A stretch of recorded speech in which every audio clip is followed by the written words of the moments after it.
Hello everyone, if you're new to my channel, consider liking and subscribing. It will make me feel wonderful if you do that. Thanks. By the way, I also have another Naruto and Luffy fanfiction channel. If you are interested, link is in the description. One Piece Talent Copy System by dragonnx.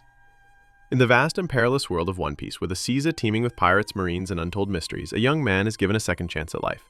Reincarnated into this fantastical universe, he discovers he possesses a unique and powerful copy talent system, an ability that allows him to copy the talents and skills of others, including Devil Fruits.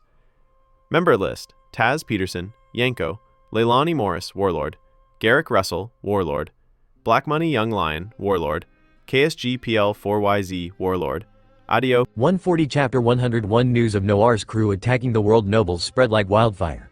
Almost every marine on Sabaody archipelago converged on the restaurant. A sea of marines flooded the streets surrounding the restaurant. Roseward, in a fit of rage, shrieked, "Damn you marines! You're too slow, kill them all." Though the marines held a numerical advantage, the balance of power was a different story. The rank-and-file soldiers were nothing more than cannon fodder. Enel and Wiper, both wielding powerful devil fruit abilities, carved a path of destruction through their ranks. Even Khalifa made short work of the marines, gracefully weaving through the chaos while holding Konus's hand. She'd send marines flying with a flick of her finger pistol every now and then. But soon, two marine officers, clad in justice coats and wielding swords, blocked Enel and Wiper's path. The panicked marines, seeing their superiors arrive, were invigorated, their cries filling the air. "It's Vice Admiral Doberman and Vice Admiral Onigumo. Yes, the pirates are doomed. Vice Admirals, defeat them." Doberman, his face and neck crisscrossed with X-shaped scars, drew his katana and declared, "Pirates deserve nothing but death." Onigumo, using life return, transformed the hair on his back into 8 spider-like arms. Without a word, he charged, wielding multiple weapons like a vengeful devil. Enel sneered, "What, are you two the lapdogs of that dead god?" Doberman remained silent, his black blade slashing down with immense force. Enel's eyes widened, and he transformed into lightning, narrowly dodging the attack. Damn it, more Busashoku Haki. Wiper, in his hybrid form, clashed with Onigumo. Their destructive power cracked the ground beneath them. Though their Haki and combat skills were inferior to the Vice Admirals, Enel and Wiper's Devil Fruit abilities gave them a distinct edge. Under the shadow of the Admirals, people sometimes forgot the sheer power of the Vice Admirals. In truth, the gap between them wasn't that vast. Sometimes, it boiled down to a single Devil Fruit. A Vice Admiral and an Admiral might possess similar Haki and physical strength, but the Admiral, with the added advantage of a powerful Devil Fruit, would ultimately prevail. This differed from the old era, where Marines primarily focused on Haki and physical combat. Nowadays, many Marine officers weren't averse to consuming Devil Fruits. They simply hadn't found one that suited them. Even seasoned Vice Admirals struggled against the strongest Logia users and the rare Zone Ancient model users. Back in the restaurant, Ace's crewmates were urging him to leave. "Captain Ace, let's get out of here while we can." "Yeah, they attacked a celestial dragon. An admiral will be here soon." Ace crossed his arms, a conflicted expression on his face. "What a shame. It's rare to find someone who can match my appetite." His crewmate's sweat dropped. Ace sighed and gestured for his crew to follow him. They weren't his friends, after all. There was no reason for him to get involved in a fight against a marine admiral. He was a notorious pirate with a hefty bounty on his head. Lightning and a winged beast filled the sky. Doberman and Onigumo, relying on their superior Haki, managed to hold Enel and Wiper at bay. Unable to break through, the two Devil Fruit users grew desperate. These Vice Admirals are tougher than they look. The Marines, too, were worried if reinforcements didn't arrive soon. Enel, wielding his golden trident, parried Doberman's blade, then suddenly felt a shiver down his spine. His mantra was screaming a warning. Something was coming. Bang! Before Enel could react, a tremendous force slammed into his chest, sending a jolt of pain that nearly knocked him unconscious. Enel was launched backward like a meteor, crashing through several buildings, leaving a trail of dust and debris in his wake. Wiper stared in shock at the newcomer. A tall man in a yellow pinstripe suit leisurely lowered his leg, yawning. What a creepy-looking guy." Even the battle-hardened Wiper couldn't help but shudder at the sight of Kizaru's face. As the Marines erupted in cheers, Kizaru idly picked at his ear and looked at Wiper. After a moment of thought, he said, "Wiper, known as the Warrior God, suspected ancient Zone Devil Fruit user, possibly a flying type. No bounty, no battle record, Wiper flushed. Since arriving in the Blue Sea, he'd mostly been helping Noir. He hadn't exactly been racking up a fight record. He'd fought Sea Kings, battled in CP9's cage matches, and helped capture the zombie Ryama. But those were either insignificant or completely unknown to the outside world. Oh well. Kizaru shrugged, his body beginning to shimmer. A golden light flared. Wiper's vision was momentarily blinded. A powerful kick sent him hurtling towards the ground. The massive pteranodon crashed to the earth, narrowly missing the surrounding marines and civilians. Wiper coughed up blood, glaring at Kizaru. That was a hell of a kick. His head was ringing, and it felt like it was about to split open. Kizaru stroked his crepe-like face, his mouth twisting in a puzzled frown. Such a resilient physique, and I used my full strength. He then gathered a blinding golden light in his hand, stretching it out before him. A sword made of laser light materialized. Kizaru raised his Ama no Murakumo sword, preparing to bring it down on Wiper's head. "You bastard!" Just as Wiper was about to retort, a blue streak flashed from the distance. Enel, roaring and enveloped in lightning, shot towards Kizaru like a falling star. Despite the incredible speed of the blue lightning, Kizaru's seemingly languid eyes narrowed with ease. His Ama no Murakumo, now held in a reverse grip, darted out to the side. It was difficult to say whether lightning or light was faster in isolation, but in this clash, the answer was clear. Kizaru's sword pierced Enel's chest, the world blurring red as blood filled his vision. Enel's golden staff struck Kizaru's light form, passing through harmlessly. The weapon slipped from his grasp. Damn it, if only I'd mastered Busashoku Haki. Seeing Enel's grievous injury, Wiper's adrenaline surged. But he didn't forget to shout at Khalifa and Konis, "Run, find the captain." Kizaru pointed his index finger at the two women, his voice calm despite their terrified expressions. "I'm afraid Noir can't save you now." The flickering golden light intensified. With a sharp whistle, a devastating laser beam erupted from his fingertip. As Wiper watched in despair, a massive explosion rocked the island. A giant Yarukaman mangrove tree toppled, but the two women, shielded by someone who had tackled them to the ground, were spared from the blast. Kizaru, his eyes on the familiar orange-red hat, scratched his head in annoyance. "Looks like trouble has arrived." Ace, adjusting his hat, his hand radiating heat, spoke, his voice low and menacing. "You said Noir couldn't save who, now? Chapter 102. Kizaru nodded thoughtfully, muttering to himself, "Portgas d'Ace. That's right, Noir sailed with you for a while. So you're going to help him?" Ace stretched his arms, a fearless grin on his face. "If they're Noir's crewmates, I had to help. After all, I've been waiting here for quite some time, specifically for them." Behind him, Khalifa looked up in surprise. "Your captain's friend?" Konis's eyes widened as she recognized Ace. "I remember now, Ace, the captain talks about you a lot." Ace's eyes lit up, and he scratched his head sheepishly. "Ha ha ha, is that so? What does he say about me?" Konis tilted her head, thinking. "I don't remember exactly, but he often stares at your bounty poster and drools." Ace puffed out his chest with pride. "He must be envious of my bounty. It's his own fault for refusing to become a pirate with me." Ace had somehow slipped into casual conversation, completely ignoring the admiral and the marines. The marines cried out in indignation. The two vice admirals were about to reprimand the pirate, but they noticed their superior officer. Kizaru leaned forward, cupping his ear with his hand, listening with a sly grin like a gossiping old man in a village. Under the vice admiral's intense stares, Kizaru finally straightened up slightly and fired a laser beam at Ace with his finger. Having rescued the women, Ace was now free to fight Kizaru with all his might. In the years since they'd parted ways, Ace had gone through countless battles. Combined with his natural talent, he had honed his Mera no Mi powers to a remarkable degree. Initially, Ace had focused on developing the momentum of his flames. He concentrated on expanding the area and range of his flames, combining that with concussive force to create his signature fiery attacks. But Noir had shaken his head at this approach, advising him to focus on temperature first. Ace had heeded the advice.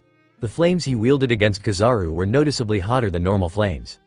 And within the heart of the flames, hints of white fire flickered, suggesting a long and powerful evolution. Noir had also taught him the basics of Haki. Who knew how potent Ace's bloodline was? After his adventures on the Grand Line, he could now utilize Haki with ease. Ace and Kizaru exchanged blows.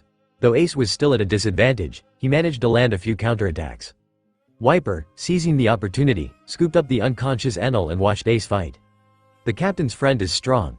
Wiper felt a pang of bitterness. Their smooth sailing so far had led him and Enel to underestimate the battles of the Blue Sea. That creepy old man had given them a harsh lesson. Suddenly, a door materialized in the air. Noir, absent for 2 chapters, finally returned. Lucci and Bluno followed close behind.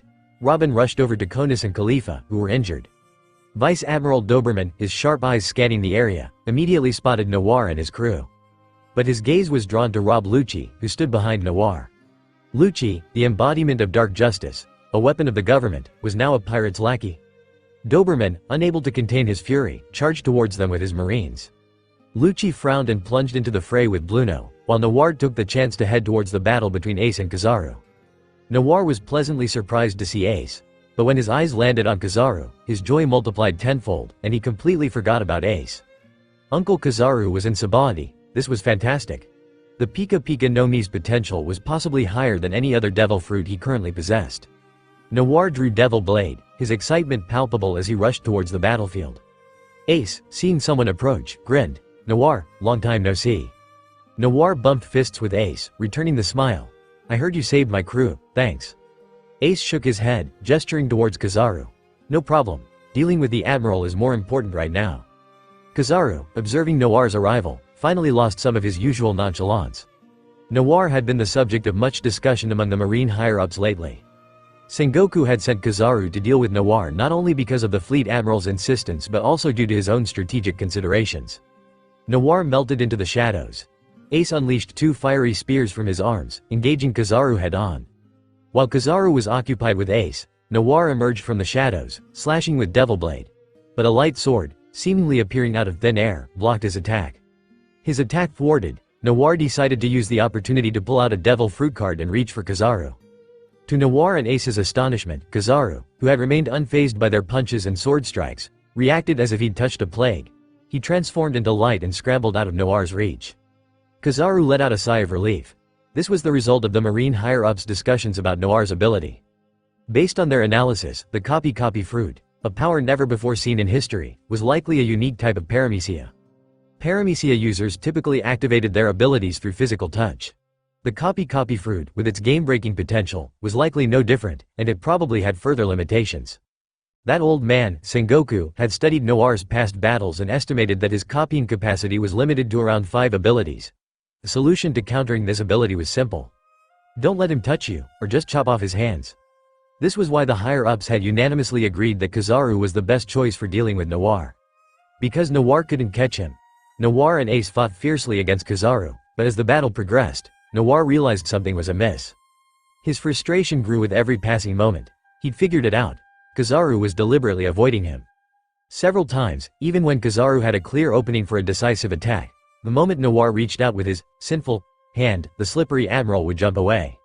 Even when injured, Kizaru desperately avoided any physical contact with Noir. The whole fight felt like Noir was trying to seduce a chaste maiden. A terrifying thought crossed Noir's mind. Did the Marines know about his system? The Marines didn't know, but their attempts to analyze Noir based on conventional wisdom had accidentally hit the mark, creating a significant obstacle for him. The battle raged on. Kizaru sustained some injuries, and Noir and Ace weren't unscathed either. Noir was relatively fine, but Ace had taken a beating, his body covered in wounds. After all, Kizaru only disliked Noir's hands. He had no qualms about hitting Ace's body. Thousands of Marines surrounded them, tightening the net. Noir, still unable to land a touch on Kizaru, started to panic. Fine, I'll just have to mimic someone else's appearance and catch him off guard later. Noir shouted to Bluno, open a door, we're retreating. Bluno kicked a Marine aside. Where to? Noir gathered his crew and the Spade Pirates. The eastern shore of Sabaody. We're getting out of here. Enel, still unconscious on Wiper's shoulder, twitched at the words. He lifted his head with difficulty and asked, what about our golden ship and the money on board? Noir sighed. It's all arranged. We have someone waiting for us. Let's go. Bluno, sweating profusely, created an air door while Kizaru was momentarily occupied. The group rushed through the portal. Ace, grinning, followed them, sending a parting Great Flame commandment, Flame Emperor at Kizaru. The Marines were forced back. Kizaru's eyebrows furrowed as he gathered light in his hands, forming a circular blast. His body shot forward at the speed of light. Noir, reaching the shore, looked back and saw a flash of light approaching at an impossible speed. Seriously, you're supposed to be the lazy Admiral. Why are you trying so hard? 140 Chapter 103 Kizaru soared into the air, his radiant light illuminating the land like a miniature sun. Noir's eyes widened. Jump into the sea, he yelled. Ace froze. Wouldn't that be certain death? Trust me? Noir's crew obeyed their captain without hesitation. Even the stoic Lucci plunged into the water without a word. One of Ace's crewmates hesitantly approached. Captain, are you sure about this? Ace looked at the ocean with determination. Trust Noir, let's jump. The crewmate was dumbfounded. Goose patted his shoulder, chuckling. Don't worry. Mr. Noir is practically an honorary member of the Spade Pirates. he wouldn't deceive us. Ace and Noir's crew leapt into the sea. Kizaru, having charged his light energy, unleashed a barrage of lasers that rained down upon the water's surface. As Noir dove deeper, he glanced back at the lasers piercing the water, feeling a strange sense of relief. He's totally holding back. The old man's a natural at playing it cool. Admiral Kizaru was notorious for only putting in as much effort as he was paid for. When he first appeared in the original story, he'd seemed incredibly powerful, effortlessly taking down supernova after supernova, leaving them unable to fight back. But after several episodes, the supernovas, though battered and bruised, had all miraculously escaped with their lives. Kizaru's infamous feats of laziness included kicking his nephew all the way to Whitebeard and Rayleigh, threatening to surrender the moment someone pulled a gun on him, and firing lasers at Keys but somehow missing Law's submarine entirely. Kizaru represented ambiguous justice, his personality a constant enigma. But jokes aside, Kizaru's wide-area attack had still been somewhat effective. At least for now, everyone was swimming for their lives, looking rather pathetic. Kizaru's interference, combined with the devil fruit users in both crews, made their underwater escape a slow and arduous process. But in the murky depths, a large coated ship submerged beneath the waves, slowly approaching. Thanks to the coding specialists of Sabaody, any ship in this world could be modified for underwater travel. The group swam towards the coated ship. As they touched the bubble surrounding the vessel, the pressure and buoyancy of the sea vanished, and they tumbled onto the deck. Ace had swallowed a mouthful of seawater, and his crewmates were frantically trying to get him to spit it out. On Noir's side, everyone except himself, Konis, and Khalifa had soup-bed to the effects of their devil fruits. Robin, dazed from the water, was swept into Noir's arms in a princess carry. Using his Mera Mera no Mi powers, Noir created a small flame to dry everyone off. Robin wasn't short, but in Noir's embrace, she seemed as delicate as a doll. Regaining her composure, she asked, "Why aren't you affected by the water?" Noir thought for a moment, then replied seriously, "I don't know, but I like places with lots of water." Robin rolled her eyes playfully, then pondered, "Is everyone in the Noitum Kingdom like this? That doesn't seem right." Noir kept his mouth shut. He wasn't good at lying, so he chose to say nothing. The group huddled around Noir's makeshift fire. A tall, beautiful woman approached, smiling. "Mr. Noir, you're truly impressive. To be able to fight an admiral for so long." Noir waved his hand dismissively. "I'm strong, all right, but that slippery monkey was impossible to catch." Creedon, who clearly held a high position within the Revolutionary Army, understood immediately. They must have been worried that you'd touch the admiral and copy his devil fruit power. Noir frowned. How did they know I need physical contact to copy abilities? Creedon gave him a strange look, then raised her hand. Parameciid-type devil fruit abilities usually require touch as a medium. Oh, so it wasn't because they discovered my system's talent copy card, but because they deduced the devil fruit's activation condition. Noir couldn't help but feel a mixture of amusement and frustration. The system's limitations had inadvertently become a logical assumption in the eyes of the Marine higher-ups. Ace, finally recovered, was now bouncing around the ship excitedly. As a fire user, his recovery had been much slower than the others.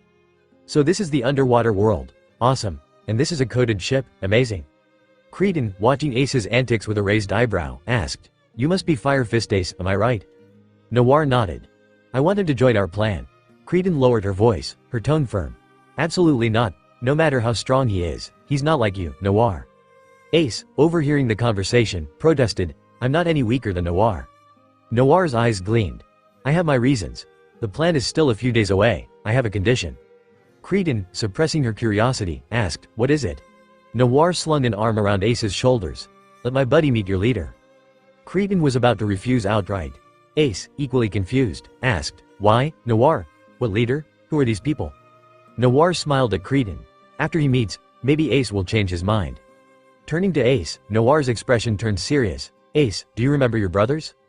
Ace nodded. "Of course. Luffy, and another one." A deep sadness welled up in Ace's eyes. His voice dropped to a whisper, "Sabo. He's dead." Creedon's ears perked up. She stared at Ace in disbelief.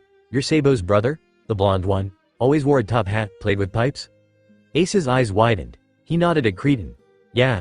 Were you Sabo's friend? I don't think I've met you before." Creedon quickly shook her head. "What are you talking about? Sabo is alive."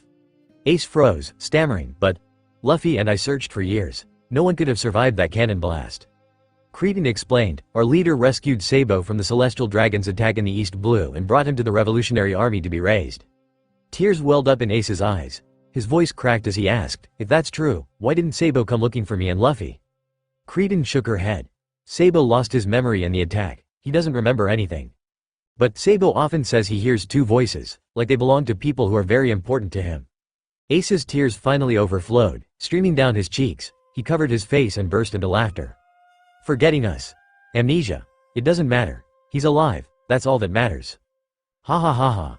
The others watched in silence as Ace alternated between laughter and tears, his emotions overwhelming him.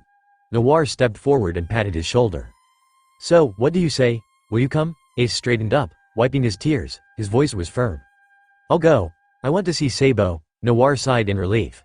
In the original story, Ace, unaware of Sabo's survival, had died protecting Luffy. Helping Ace reunite with Sabo would be a way to mend a regret from his past life. 140 Chapter 104 Upon learning about Sabo's whereabouts, Ace decided to join Noir in searching for him.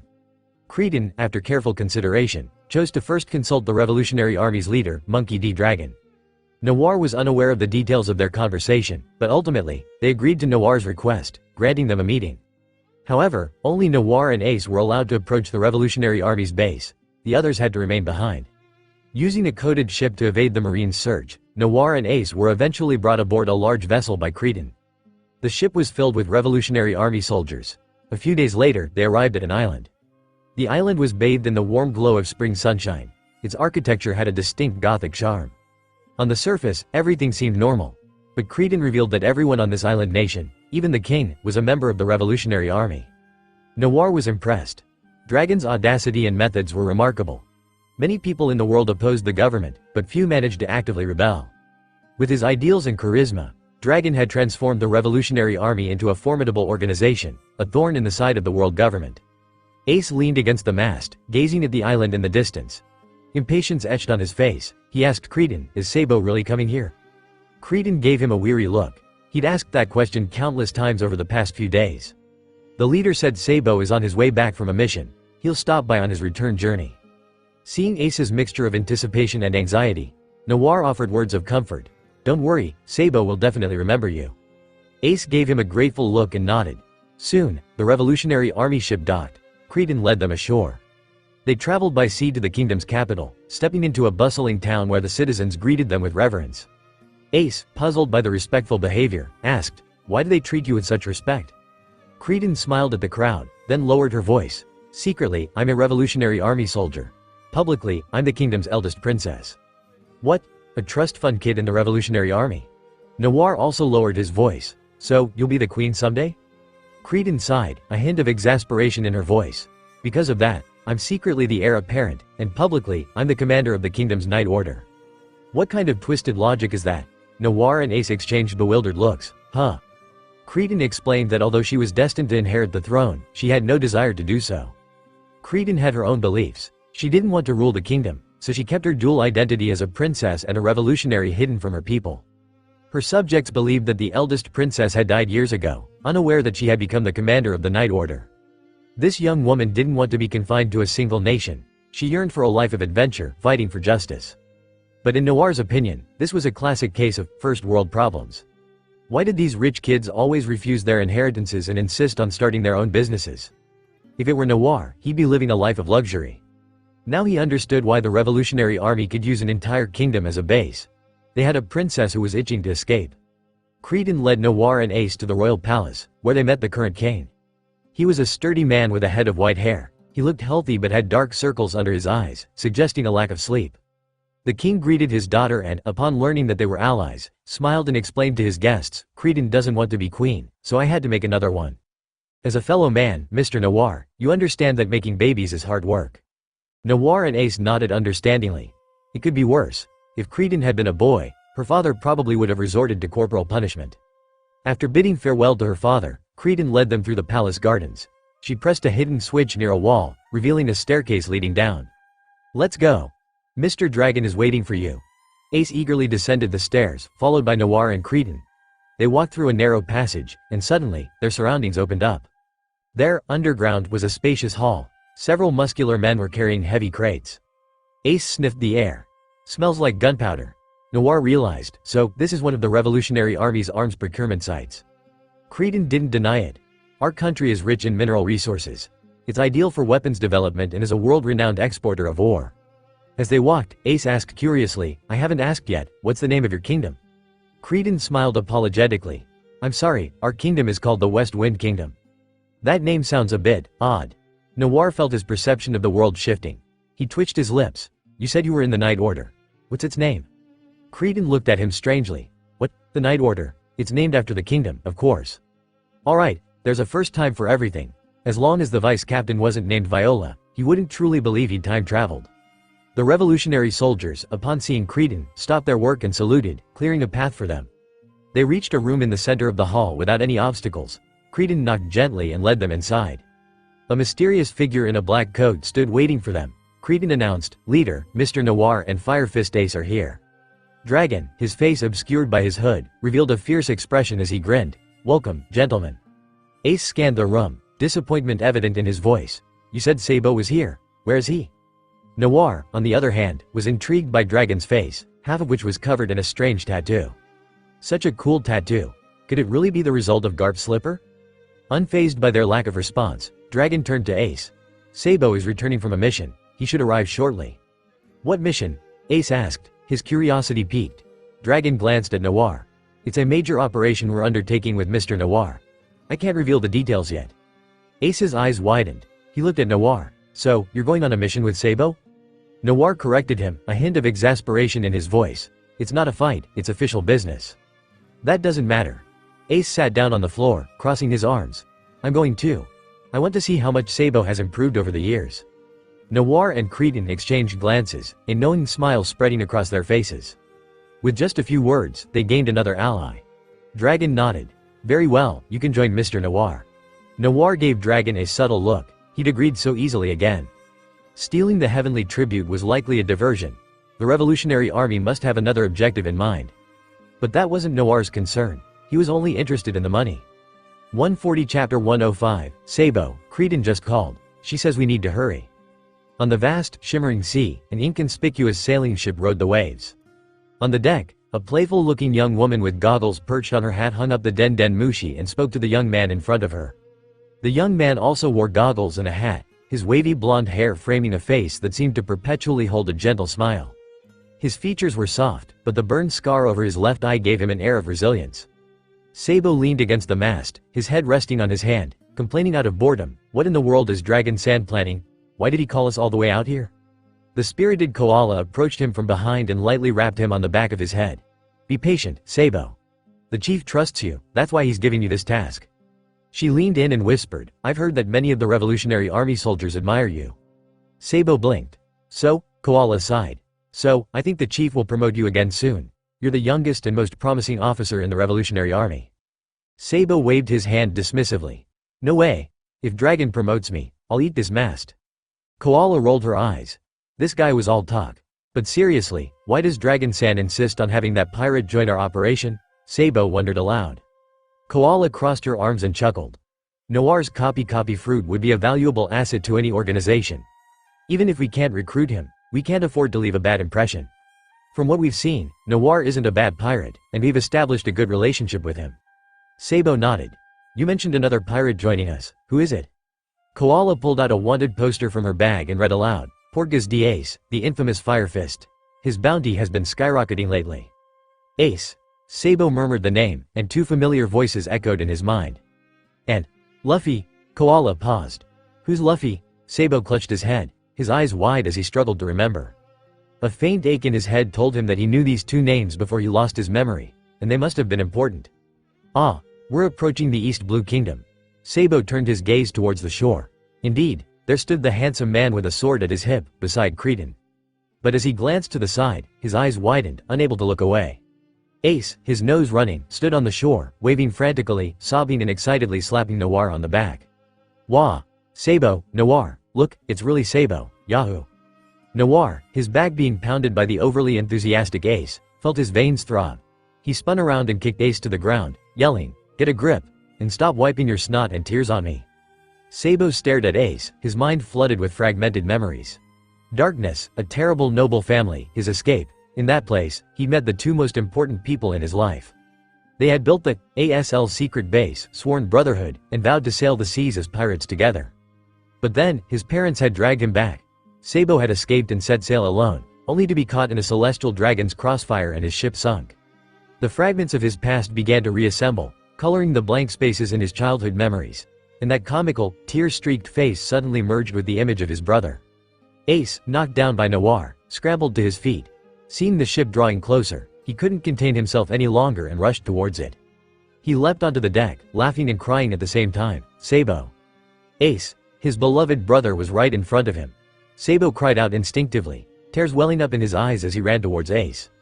The two brothers collided in a tight embrace, then burst into tears like children, babbling incoherently, their words lost in the emotional reunion. "What's going on?" Noir smiled as he watched the two brothers roll around on the deck, their arms wrapped around each other. A brotherly reunion. Looks like Sabo's memories have returned. Koala stared at the two, their bond radiating warmth and affection. Sabo and Fire Fist Ace are brothers? Cretan nodded, a hint of resignation in her voice. I didn't believe it at first either, but it seems to be true. The brothers cried and talked for a long time before finally calming down and approaching the others. Sabo, his arm around Ace's shoulder, introduced him. Koala, this is Ace, my sworn brother from childhood. Koala bowed slightly. Then Sabo turned to Noir, removing his hat and speaking with sincerity. Thank you, Noir. Ace told me you brought him here to find me. Ace added gratefully, yeah, thanks to you, Noir. Noir shook his head with a smile. It was nothing, just a small favor. Cretan glanced towards the kingdom in the distance. We still have a mission to complete. Let's head back and talk later. Alright. Sabo and Ace, reunited, were now inseparable. All the way back to the base, they talked non-stop. If you didn't know they were brothers, you might have mistaken them for a couple. Koala, watching her partner's attention completely captivated by Ace, pouted slightly and muttered under her breath, they have such a strong bond. Noir, his sharp hearing picking up her words, turned and gave her a knowing smile. Koala, known as the second sister-in-law, had been Sabo's childhood friend. Noir, back when he was just a fan reading the manga, had shipped them hard. Now, in the real world, they were even wearing matching outfits. Back at the Revolutionary Army base in the East Blue Kingdom, Dragon was waiting for them. He watched Sabo and Ace's reunion without any visible emotion, simply patting Sabo on the shoulder. Dragon spread out a nautical chart. This map shows the route the Heavenly Tribute is guaranteed to take. It's also where we plan to strike. The map was marked with several distinct icons, indicating the positions of ships. We'll be divided into an infiltration team and a surrounding force. For the infiltration team, we'll need to rely heavily on Mr. Noir. Noir nodded. No problem. Infiltrate, disable their communication devices, easy peasy. Ace, clinging to Sabo's arm, exclaimed excitedly, then Sabo and I will be part of the surrounding force. We'll wait for your signal. Noir facepalmed. You said you'd be with me earlier. 140 Chapter 106. The plan was discussed for several days, but before everyone could fully prepare, the Heavenly Tribute fleet arrived as scheduled. This wasn't a performance, after all. They couldn't expect the government to cooperate with a dress rehearsal. In the designated area, a massive fleet appeared on the horizon, sailing majestically towards them. Each ship was heavily guarded, with half of the security detail comprised of government agents and marines, and the other half consisting of guards from the contributing nations. One ship in the fleet was laden with vast amounts of money and resources. Government agents stood vigilantly on deck, alert to any movement on the surrounding waters. On the sunny bow of the ship, Cretan emerged with a confident stride. She wore a magnificent white and gold knight's uniform, a lawnsword hanging from her slender waist. Her elegant silver hair shimmered in the bright sunlight. The government agents couldn't help but steal glances at her. Cretan, the leader of the knights, was an ally of the contributing nation whose heavenly tribute was on this ship. She had been specifically invited to assist with the escort. Aside from the government personnel, almost everyone on board was a member of her knight order. The government's senior agents looked down upon the hired help, which worked to Cretan's advantage. A man of average height with a stern face followed Cretan. It was Noir, disguised using his devil fruit ability. He had settled Robin and the others, leaving Enel and Wiper to recuperate from their injuries. Noir had only brought Lucci and Bluno with him, as their abilities and experience would be invaluable. Bluno's door fruit, in particular, would allow the Revolutionary Army soldiers to appear on the ships and in various locations without a trace. Hidden behind his borrowed face, Noir discreetly assessed the ship's security personnel. Their chests puffed out, suggesting mastery of Tekai and Soru. Their limbs were muscular, indicating impressive physical strength. Almost everyone on board was proficient in Rokushiki, a stark contrast to the average marine soldiers Noir had encountered before. Moreover, each ship carrying the heavenly tribute was closely guarded by a marine warship, providing an extra layer of protection. With such tight security, it was no wonder the Revolutionary Army had to go to such lengths. Even the revolutionary soldiers chosen for this infiltration mission were among the elite. The plan had undergone several revisions, and Noir's objective had become quite simple. Each ship in the Heavenly Tribute Fleet was equipped with a Den Mushi. The infiltrating soldiers had to sever all communication lines to the outside world.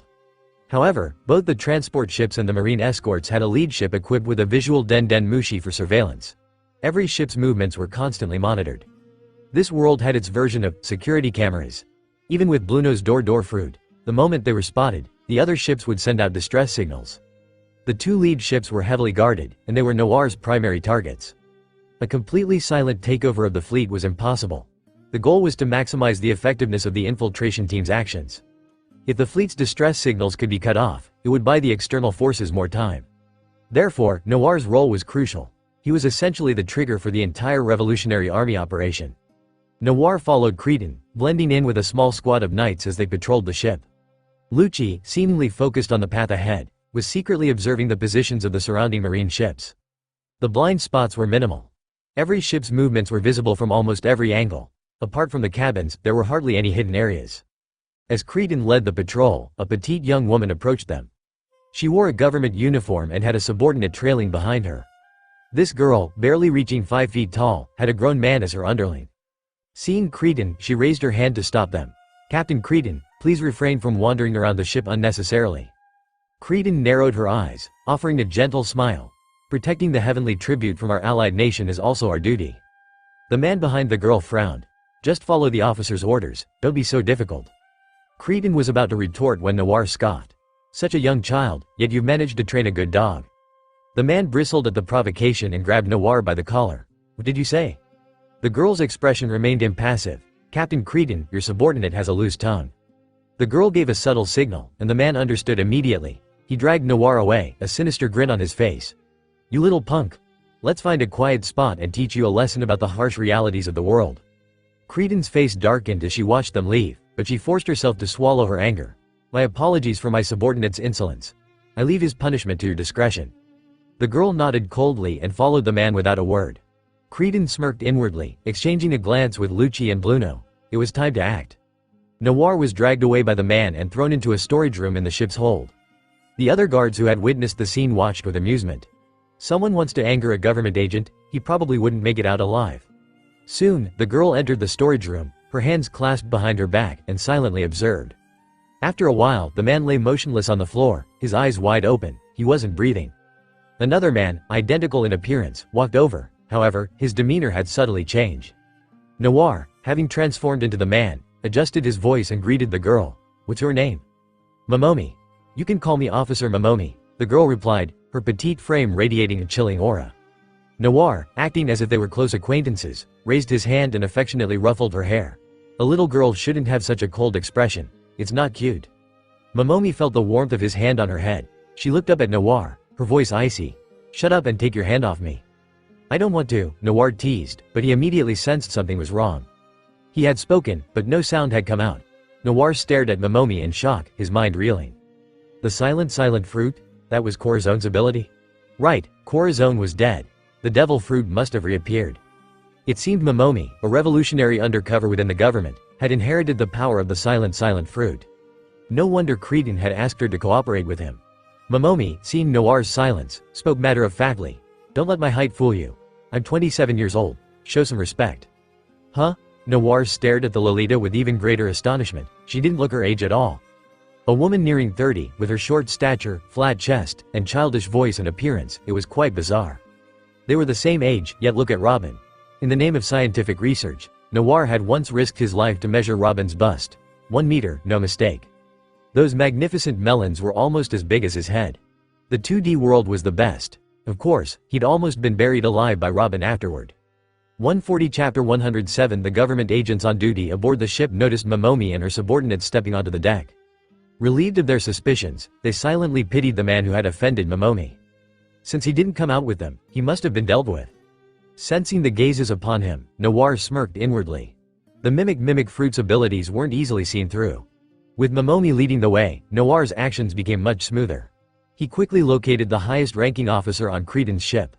Using Momomi authority, Noir easily approached the officer and copied his appearance.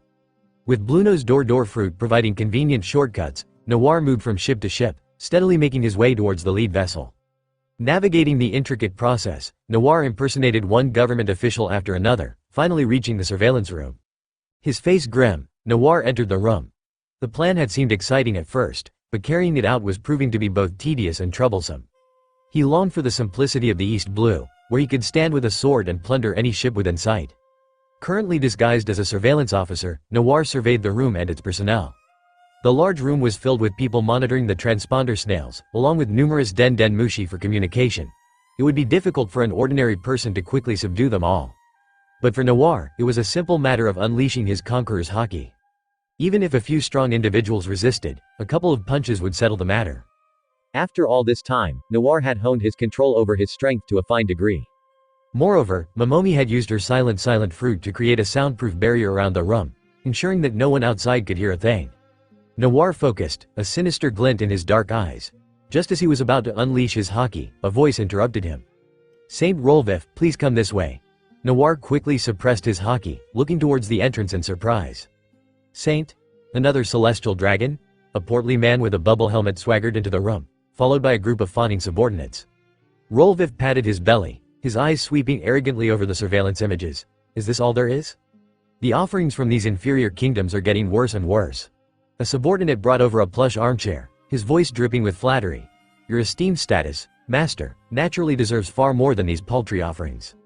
Rolvif sprawled lazily in the chair. "Before we reach Mary Joie's, let's pick out some interesting toys." Noir raised an eyebrow. He claimed to despise the heavenly tribute, yet here he was, trying to snatch the best items before the other celestial dragons? Typical of a self-proclaimed noble celestial dragon. As Rolvif lounged comfortably, he noticed someone approaching. He frowned. "You, trash, what do you want?" Noir rubbed his neck, a smile playing on his lips. "I thought this trip would be uneventful, but it seems I've stumbled upon a pleasant surprise." Rolvif's chubby face flushed with anger. "You lowly ass, what are you talking about?" The subordinates in the room rushed to surround Rolvif, glaring at Noir with suspicion. Noir's smile widened as a terrifying aura erupted from him. A fierce wave of red energy surged outwards, the intense pressure contained within the room. The subordinates were swept off their feet, foaming at the mouth, and collapsed to the ground in an instant. A few resilient men remained standing beside the celestial dragon. Noir, feeling generous, walked over and finished them off with his sword. In the blink of an eye, everyone was down. Rolvif, his nose dripping, stared blankly, his mind unable to process what had just happened. Noir pulled out a small baby den mushi from his pocket and tapped it gently. This was their prearranged signal. Momomi, upon receiving Noir's signal, would initiate their plan. His task complete, Noir sat down with a cheerful smile in front of Rolvif. "Tell me, what are the celestial dragons doing on this fleet?" Despite his subordinates being incapacitated, Rolvif's conceit remained undiminished. "Who are you? How dare you sneak into the heavenly tribute convoy? I am a descendant of God, I'll have you executed, you filthy commoner." Noir wasn't in the mood for his nonsense. He raised his hand and slapped Rolvif across the face. The celestial dragon's bubble helmet shattered. His obese body spun in the air several times before crashing to the floor. Descendant of God? Some kimchi-loving village also claims to be descendants of the sun, but they're still just a bunch of narrow-minded. Rolvif's face swelled up. He pointed at Noir, his voice trembling with rage. "You dare hit me? I'll have a marine admiral arrest you."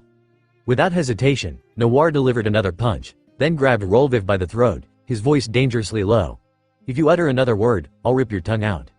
Rolvif finally grasped the gravity of the situation. Tears of humiliation streamed down his face as he clutched his cheek. "Why are you here? Celestial dragons aren't supposed to participate in the heavenly tribute escort." Rolvif whimpered. "I was originally taking a different route back to Mary Joie's, but I heard they were transporting the heavenly tribute, so I decided to have some fun." Noir frowned. "You came all this way just for fun?" Rolvif hesitated, clearly hiding something. Noir noticed he was clutching his pocket tightly. "What are you hiding?" Noir kicked the fat man over and rummaged through his pockets, finding a large map. Noir's jaw dropped. It was a map of Mary Joie's? Why would a celestial dragon carry this around? Noir asked, his eyes narrowed in suspicion. Rolvif's face crumpled. "It wasn't my choice. Someone forced me to take it.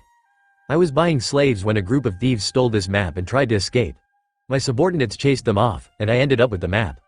My father called and told me it was crucial, that I should personally bring it back to him at Mary Joie's." Noir stroked his chin, skeptical. "They trust you with this, a celestial dragon like you? No CP0 escort or anything?" Rolvif trembled, pointing at the bodies of the men Noir had finished off. "They were the government agents escorting me." Noir. It seemed the Revolutionary Army had likely stolen the map. The attack on the heavenly tribute might have been a diversion to cover their operation. He hadn't expected this celestial dragon to be so foolish, practically delivering himself to the enemy. 140 Chapter 108 Noir unfolded the map, studying it carefully. Then, he glanced at the Rolvif, a sinister grin spreading across his face. With a map and a celestial dragon's face, things might become much easier. Noir crouched down. As Rolvif watched in horror, Noir reached out and touched his own face, transforming his features to perfectly mimic Rolvif.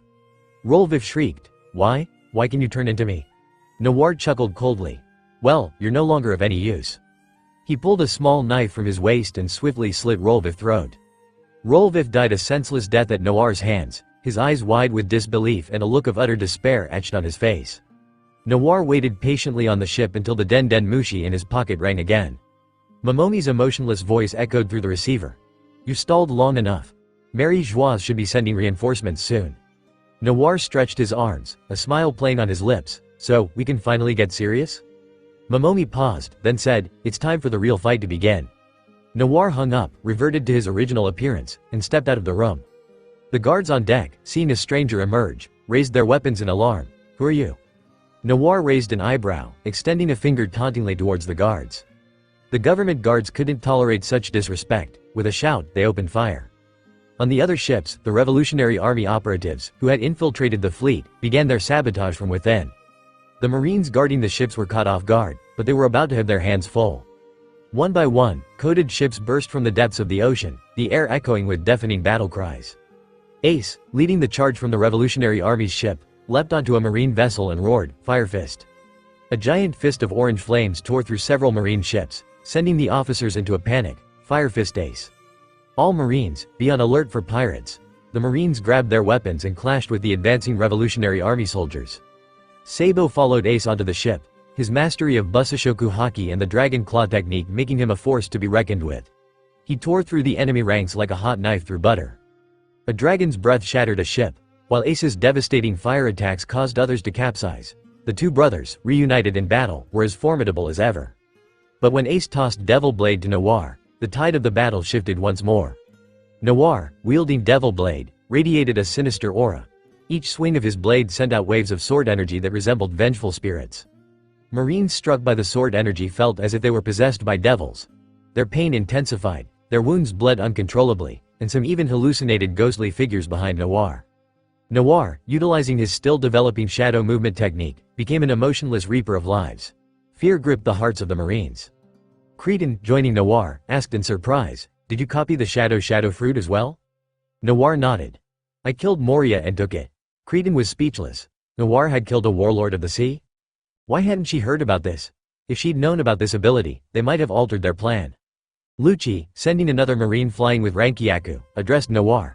"The escort fleet is manageable, but the reinforcements will be a different story." Noir nodded. "Bluno," he instructed, "help the Revolutionary Army secure the heavenly tribute. Take as much as you can." "Yes, Captain." The Revolutionary Army, attacking from both within and without, had committed a significant portion of their resources to this operation. Even with skilled fighters, the escort fleet was overwhelmed. The defenders of the heavenly tribute began to falter, their defenses crumbling under the relentless assault. The Revolutionary Army seized control of the ships. But before they could catch their breath, scouts reported a large Marine fleet approaching. They had secured most of the heavenly tribute, leaving only a small portion behind. Noir, never one to leave valuables behind, turned to Ace. "Quick, burn the ships, don't leave anything." Ace grinned. "Leave it to me." On the approaching Marine fleet, a white-haired but energetic old woman, Vice Admiral Suru, gazed at the scene with a worried expression. A female Vice Admiral beside her offered words of comfort. "Don't worry, Vice Admiral Suru. We're still in time. We'll capture those despicable pirates." Vice Admiral Suru, known as the Great Staff Officer, rubbed her temples wearily. "I hope so. There have been far too many attempts to steal the heavenly tribute in recent years." The other Vice Admiral nodded in agreement, but before she could speak, a boisterous laugh interrupted her. A gray-haired, powerfully built man, munching on a bag of senbei, grinned broadly. "You worry too much, Suru. If the heavenly tribute gets stolen, so be it. It's just a toy for those celestial dragon broads." Vice Admiral Suru glared at the man. "Garp, you weren't ordered to come. Don't bother me." Garp, his face plastered with a cheeky grin, replied, "I'm just here to help you catch pirates, old friend." Suru narrowed her eyes.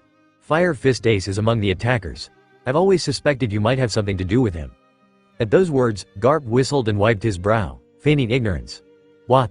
Something to do with him? You're imagining things." Suru deadpanned. "Your lies wouldn't even fool a dog." The Marine fleet closed in on the Revolutionary Army's position. Smoke billowed from the sea, and the wreckage of numerous ships burned fiercely. Garp shaded his eyes with his hand. "Ooh, they're quite efficient, aren't they?" "This is no time for idle chatter," Suru barked. "Prepare for battle, don't let them escape." "Yes, ma'am." The Revolutionary Army soldiers retreated to their coated ships, preparing to flee. Just as they were about to make their escape, Noir heard Ace's puzzled voice. "Is that the old geezer?" Noir's heart skipped a beat. He followed Ace's gaze. An old man with a bag of senbei, picking his nose, his face a mirror image of Luffy's. It was definitely Garp. A true powerhouse, Garp's hockey talent had been on Noir's target list for a long time. It seemed escape wasn't an option now. He had to find a way to acquire Garp's talent. Fortune favored the bold. After a moment of thought, Noir's eyes lit up. He pulled Lucci and Bluno aside and whispered his plan. The Revolutionary Army ships began to flee, pursued relentlessly by the Marine fleet. Vice Admiral Suru, overseeing the operation from her ship, was approached by a Marine soldier. "Report, Celestial Dragon Rolvif is alive. He requests our escort." 140 Chapter 109 Vice Admiral Suru said suspiciously. "Such a devastating battlefield, and that Celestial Dragon survived?" The reporting Marine hesitated, then saluted firmly. "Yes, Vice Admiral. We've confirmed his identity. It's indeed Saint Rolvif."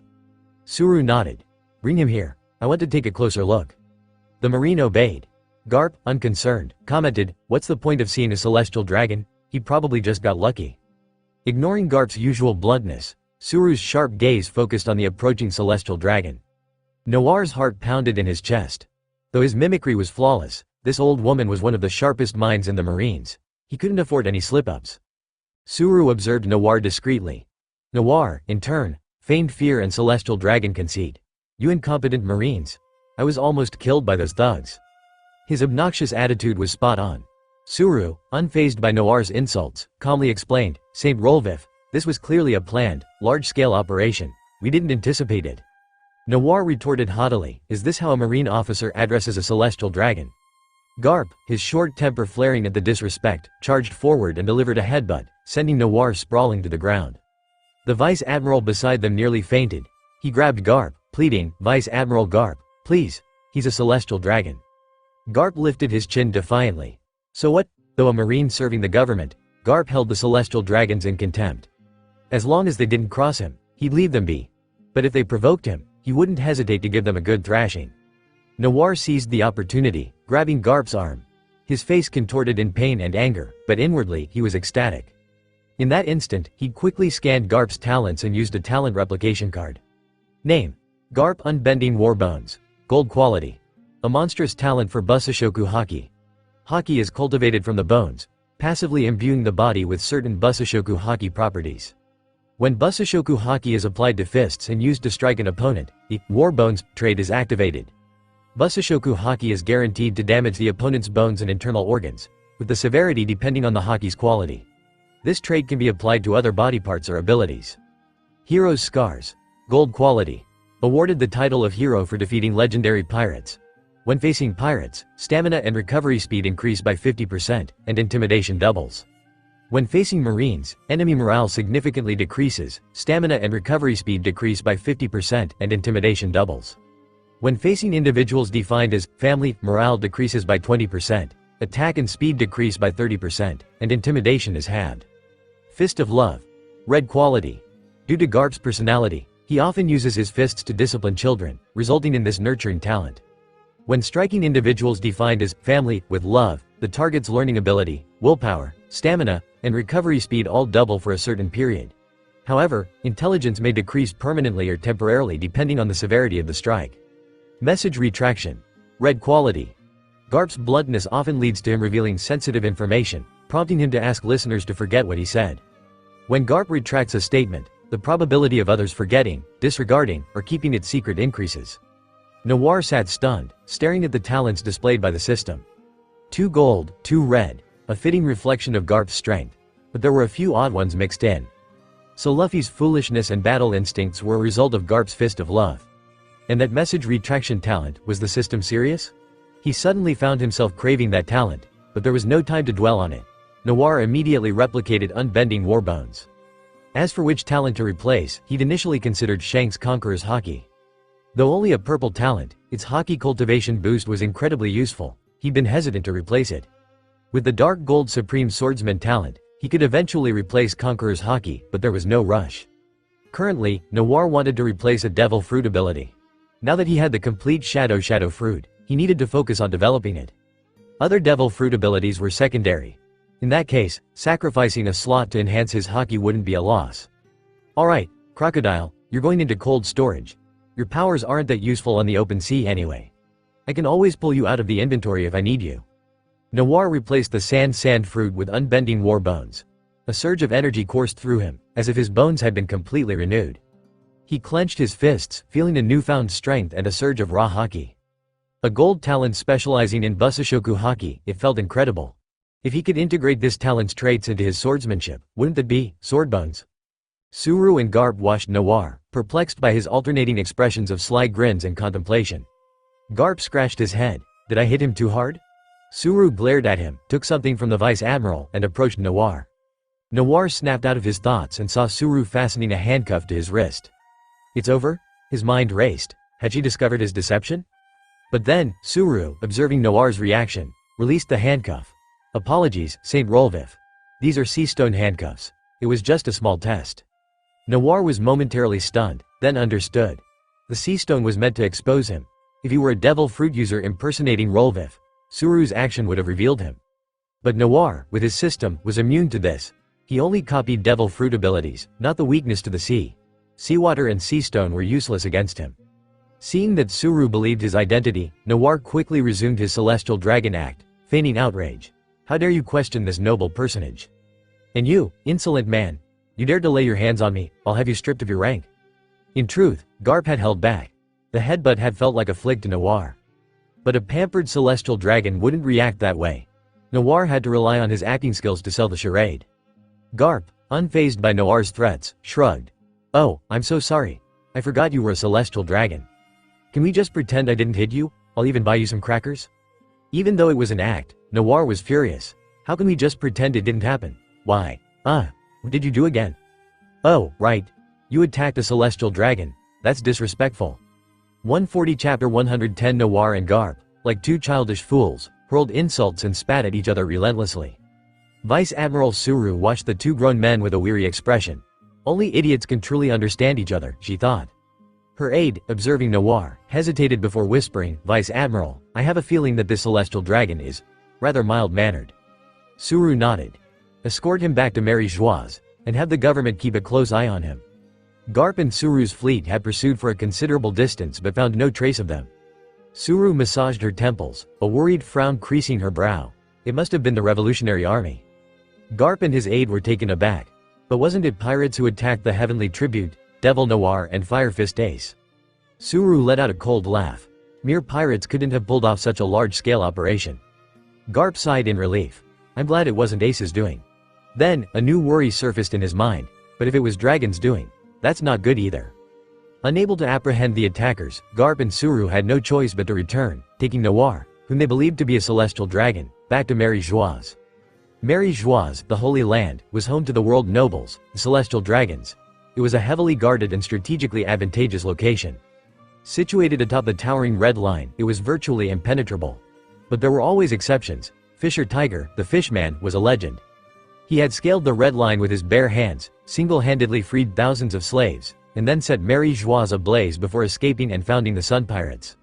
He was the first man to openly declare war on the world government, even before Dragon.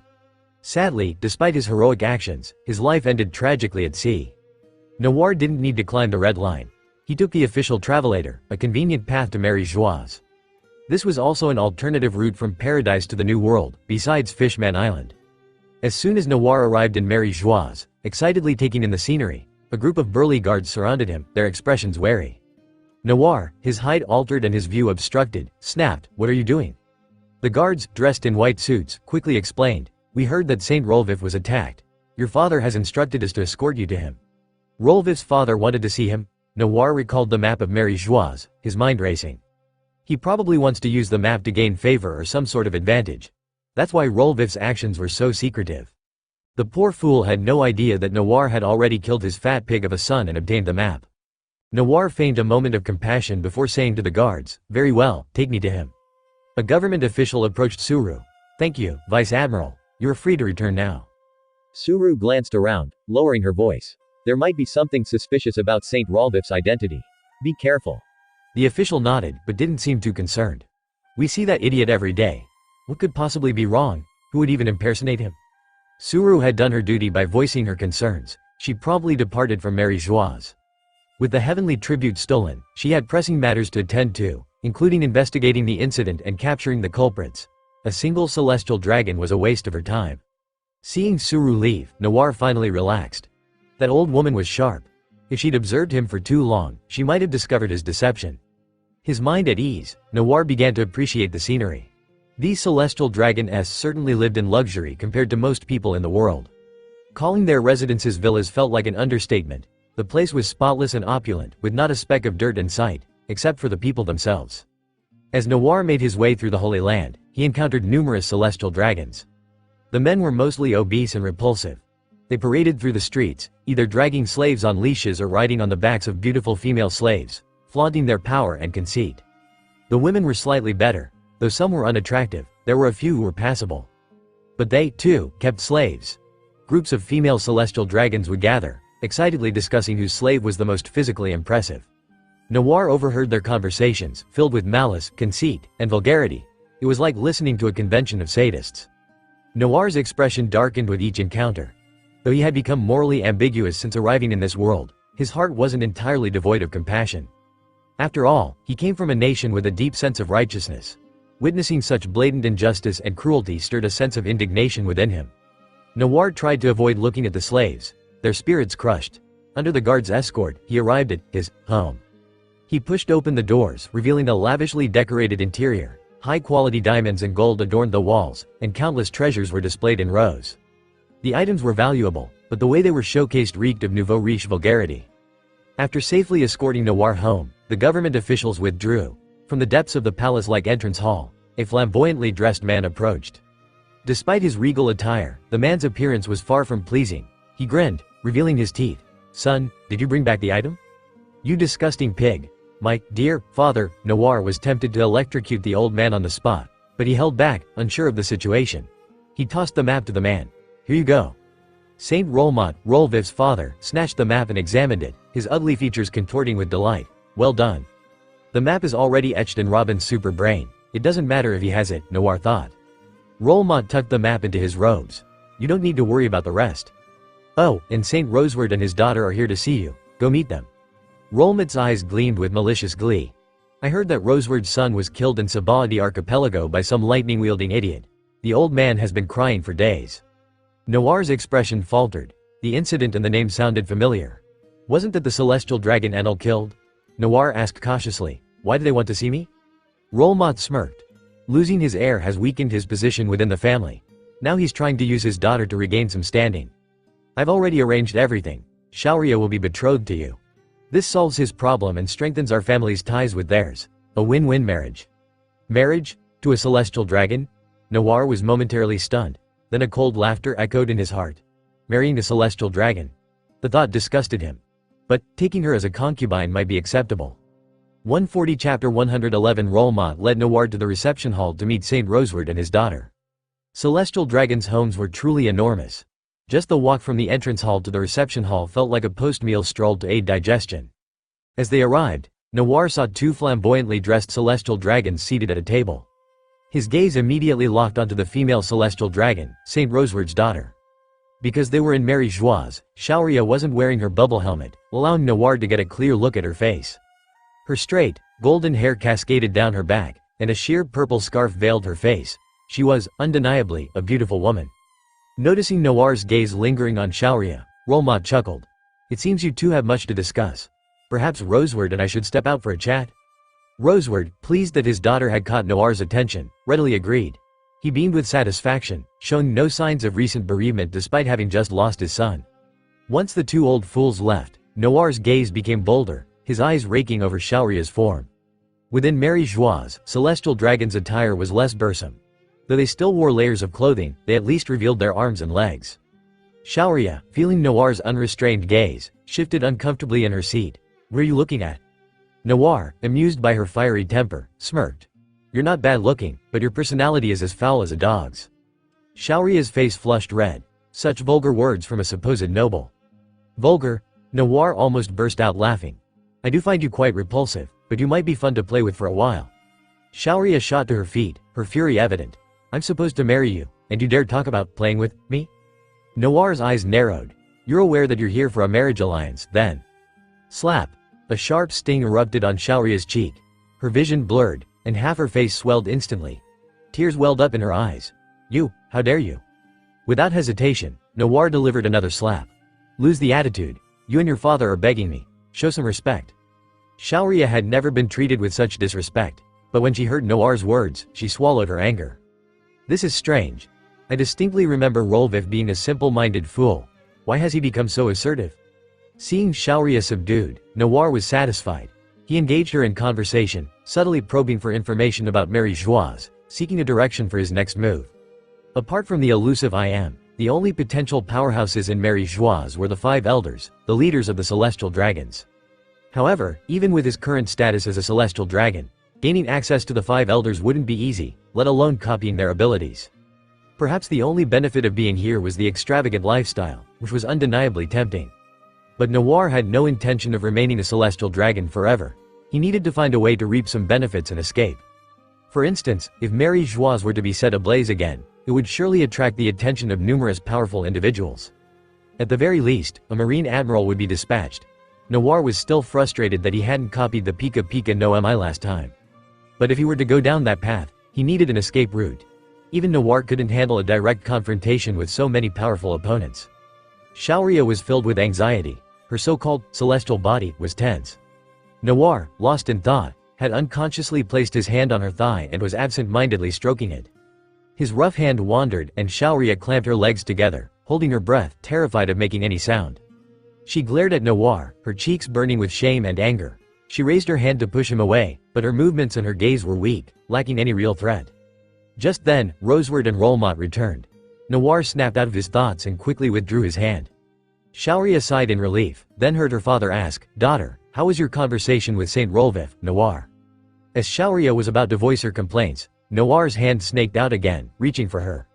"Saint Rolvif, he's, ah." Noir's hand grasped Shaoria's sensitive spot from behind, causing her to gasp in shock. Roseward looked at them curiously. "What's wrong, Saint Rolvif?" Shaoria's face flushed. The strange sensation overwhelmed her senses, leaving her speechless and lightheaded. Seeing the 2 old men grow suspicious, Noir made a bold move. He squeezed and twisted his grip.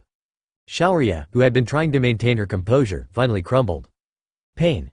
A searing pain that shot from her flesh to the core of her being. But beneath the pain, she felt something else, something that tugged at her heartstrings. Suddenly, she thought of the slaves she had abused and humiliated. So this is how it feels to be bullied. It's not so bad. Shaoria, who had always been superior, always the oppressor, seemed to have unlocked some hidden masochistic tendencies. The noble celestial dragon's eyes glazed over, a drunken blush creeping across her cheeks. She mumbled, "It's good, Saint Rolvif, it's good." Roseward, oblivious to the true situation, nodded happily. "That's wonderful. Rolmot and I will arrange the marriage immediately." Shaoria nodded, her legs trembling as she walked away. Noir, with a swift motion, delivered a resounding slap to her backside. The 2 celestial dragon fathers turned around in surprise. Noir, feigning a gentlemanly demeanor, smiled faintly. "Until next time, Shaoria." Shaoria felt a tingling sensation, a novel experience that opened a whole new world to her. Tears welled up in her eyes, but she tried to appear indifferent. "Yes." Noir watched the father and daughter leave, his eyes filled with curiosity. Shaoria was surprisingly sensitive. He hadn't even done anything significant. His hand hadn't explored any further, yet she looked like she'd just stumbled out of a nightclub. He really needed to spend some quality time with Robin soon. As a young man, surrounded by so many beautiful women, it was hard to resist temptation. After Roseward's departure, Rolmot left with a few other celestial dragons to watch a gladiator fight. Noir had no interest in such barbaric entertainment and chose to stay at Rolvif's residence. Once he was certain there were no enemies watching, Noir picked up a Den Den Mushi in the room, spoke a few words, and hung up. After a long wait, just as Noir was growing impatient, the faint outline of a door shimmered into existence.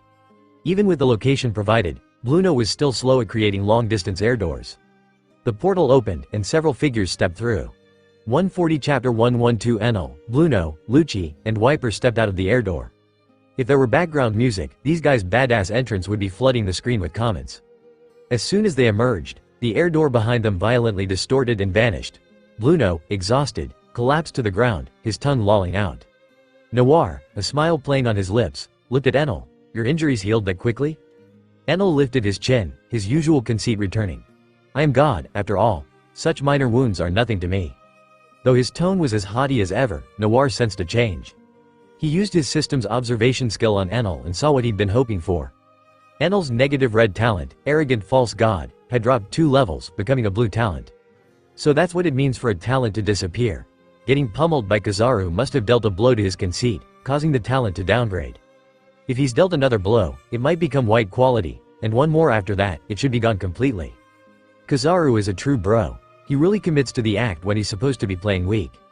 Lucci surveyed their surroundings, his brow furrowed. Did you sneak into a celestial dragon's home? Noir, lounging on a luxurious sofa, grabbed an expensive-looking bottle of wine from the table, poured himself a glass, and downed it like a thirsty ox. Yep, and this place has some pretty good stuff. Enel casually grabbed some apples from a fruit basket, savoring their taste. I don't understand why these useless trash get to live so lavishly. Noir, who had just chugged wine like it was cheap liquor, let out a satisfied sigh. That's why the celestial dragons are the world's biggest tumor. Incompetent fools in positions of power, enjoying everything without lifting a finger, abusing their privileges wherever they go. Who are the ancestors of the celestial dragons? Were they really gods? Wiper, gazing around the grand mansion, voiced his confusion. Noir shrugged. Who knows? He then nudged the still-prone Bluno with his foot, mockingly. You're pathetic. Teleporting to the red line tired you out this much? Easy for you to say. This is Mary Joie's. To teleport here accurately, I practically ripped out my own kidneys. Bluno struggled to catch his breath, but he did not talk back to Noir. Ever since Noir had slashed him with his sword, triggering the devil aspect of his dark gold talent, Bluno had been terrified of him. This deep-seated fear, affecting his mental state and thus his abilities, had stopped his growth significantly. Fortunately, Bluno was no longer an enemy. Now that he was part of Noir's crew, it should eventually fade with time. Noir patted Bluno's shoulder and began assigning tasks. Wiper, I need you to play the role of my slave. It shouldn't attract too much attention. Enel, you have observation hockey. Go out and gather some information for me. Be careful not to get caught by the guards. Lucci, take Bluno and try to infiltrate the government personnel. You're familiar with them. Find us a reliable escape route. Lucci frowned. Why do we need an escape route? Can't Bluno just teleport us out? Noir chuckled mysteriously. I plan to take quite a few people with us. I'm afraid Bluno won't be able to maintain a portal for that long. Lucci raised an eyebrow. Where are you planning? Noir explained his plan in detail. Rolvif's father is hosting a party tonight. There will be a lot of guests. Enel, still puzzled, asked, so, Lucci seemed to grasp Noir's intentions. His eyes widened. You want to kidnap the celestial dragons? Noir grinned. There are expected to be at least 50 celestial dragons attending. Imagine the ransom we could get for that many world nobles. Lucci rubbed his temples, a headache forming. I'm starting to wonder if following such a reckless captain was the right decision. Once you're on a pirate ship, there's no turning back, Noir said to Lucci. Just then, a knock and a shout came from the door. Saint Rolvif. Let's go have some fun, Noir winked at his crew. Lucci quickly dragged Bluno away, and Enel vanished in a flash of lightning. Wiper, assuming the role of Noir's slave, obediently followed behind him. Noir, wearing Rolvif's face, opened the door. Oh, for God's sake. His eyes felt like they were burning with chili peppers as he was greeted by 2 faces that rivaled Rolvif's in terms of handsomeness. Noir suppressed the urge to vomit and said coldly, What do you want? The 2 celestial dragons were momentarily taken aback. Didn't we agree to go to the slave fights together when you got back? Noir nodded, maintaining his composure. Ah, yes, I did say that. So, what were your names again? The 2 celestial dragons exchanged glances, then politely introduced themselves. I'm Saint Rontonio, and this is my younger brother, Saint Rontorio. You don't recognize us? Noir feigned sudden realization. Of course I do. I was just testing you. The celestial dragons, convinced of their own superiority, disdained any interaction with those outside their own kind. They typically practiced inbreeding to maintain their noble bloodline. This explained their low birth rate and, in cases like these too, their general lack of intelligence. As for the celestial dragons having multiple wives, It was merely a way for them to treat women as playthings, satisfying their twisted desires. The women they kidnapped were either returned to their families after the celestial dragons grew tired of them, often mentally broken and traumatized, or, in worse cases, killed. The Rantonio brothers were taking Noir to a popular entertainment among the Marie-Joise nobility: slave fights. Each celestial dragon family owned a number of kidnapped slaves, categorized into two types. The first were pleasure slaves, including beautiful female slaves, strong male slaves, and individuals from various races, all subjected to abuse and mistreatment for the celestial dragon's amusement. The second were war slaves. Though also used for entertainment, these slaves possessed considerable fighting prowess. They were pitted against each other in brutal fights for the celestial dragon's amusement. Rantonio looked enviously at Wiper, who stood behind Noir. Saint Rolvif truly comes from a prestigious family. Even his war slaves are imposing. How about selling him to me? Wiper's eyes narrowed, his body radiating a chilling killing intent. He was ready to strike the celestial dragon down. Noir quickly restrained him, glaring at Rantonio. Don't provoke him. I won't stop him if he decides to kill you. Rantonio chuckled dismissively. Fine, keep your slave. What are we betting on in today's fight? They arrived at a spacious arena where numerous celestial dragons sat in the VIP stands, eager for the spectacle. This was a private arena built by the young celestial dragons for their war slaves to fight. They would often wager their carefully selected slaves against those of other families, hoping to win valuable prizes. Of course, these prizes weren't mere money, which the celestial dragons considered beneath them. They were usually rare and exotic treasures. Rantonio took a package from his subordinate, pulled out several items, and excitedly announced to the arena. Whoever defeats my war slave will receive these as a reward. Noir's eyes widened. The patterned sphere Rantonio had just tossed out looked like a devil fruit. 140 Chapter 113 Devil fruits typically sold for over 100 million berries. The celestial dragons lacked everything except money. Feeding such an interesting fruit to a lowly slave will bring about some amusing changes. My brother and I managed to snag it at an auction, Saint Rantonio said proudly to Noir, seeing that everyone's interest was piqued. Noir picked up the fruit curiously. What does this fruit do? Saint Rantonio, with a mischievous grin, whispered into Noir's ear. I heard it's called the transparent fruit. It grants the ability to become invisible. Noir pushed away his fat face in disgust. Isn't that Absalom's ability? The transparent fruit didn't offer much in terms of combat enhancement. Noir didn't need a support-type devil fruit that would also require time to master. The enemies Noir currently faced were, at the very least, at the level of the 7 warlords of the sea. The power boost from the transparent fruit was simply too insignificant. Though it would be quite useful for certain private activities. But Noir was a pure-hearted individual. He nudged Wiper's arm and whispered, do me another favor. Pretend to be a slave and win that prize. I don't need it, but it's not good for it to fall into someone else's hands.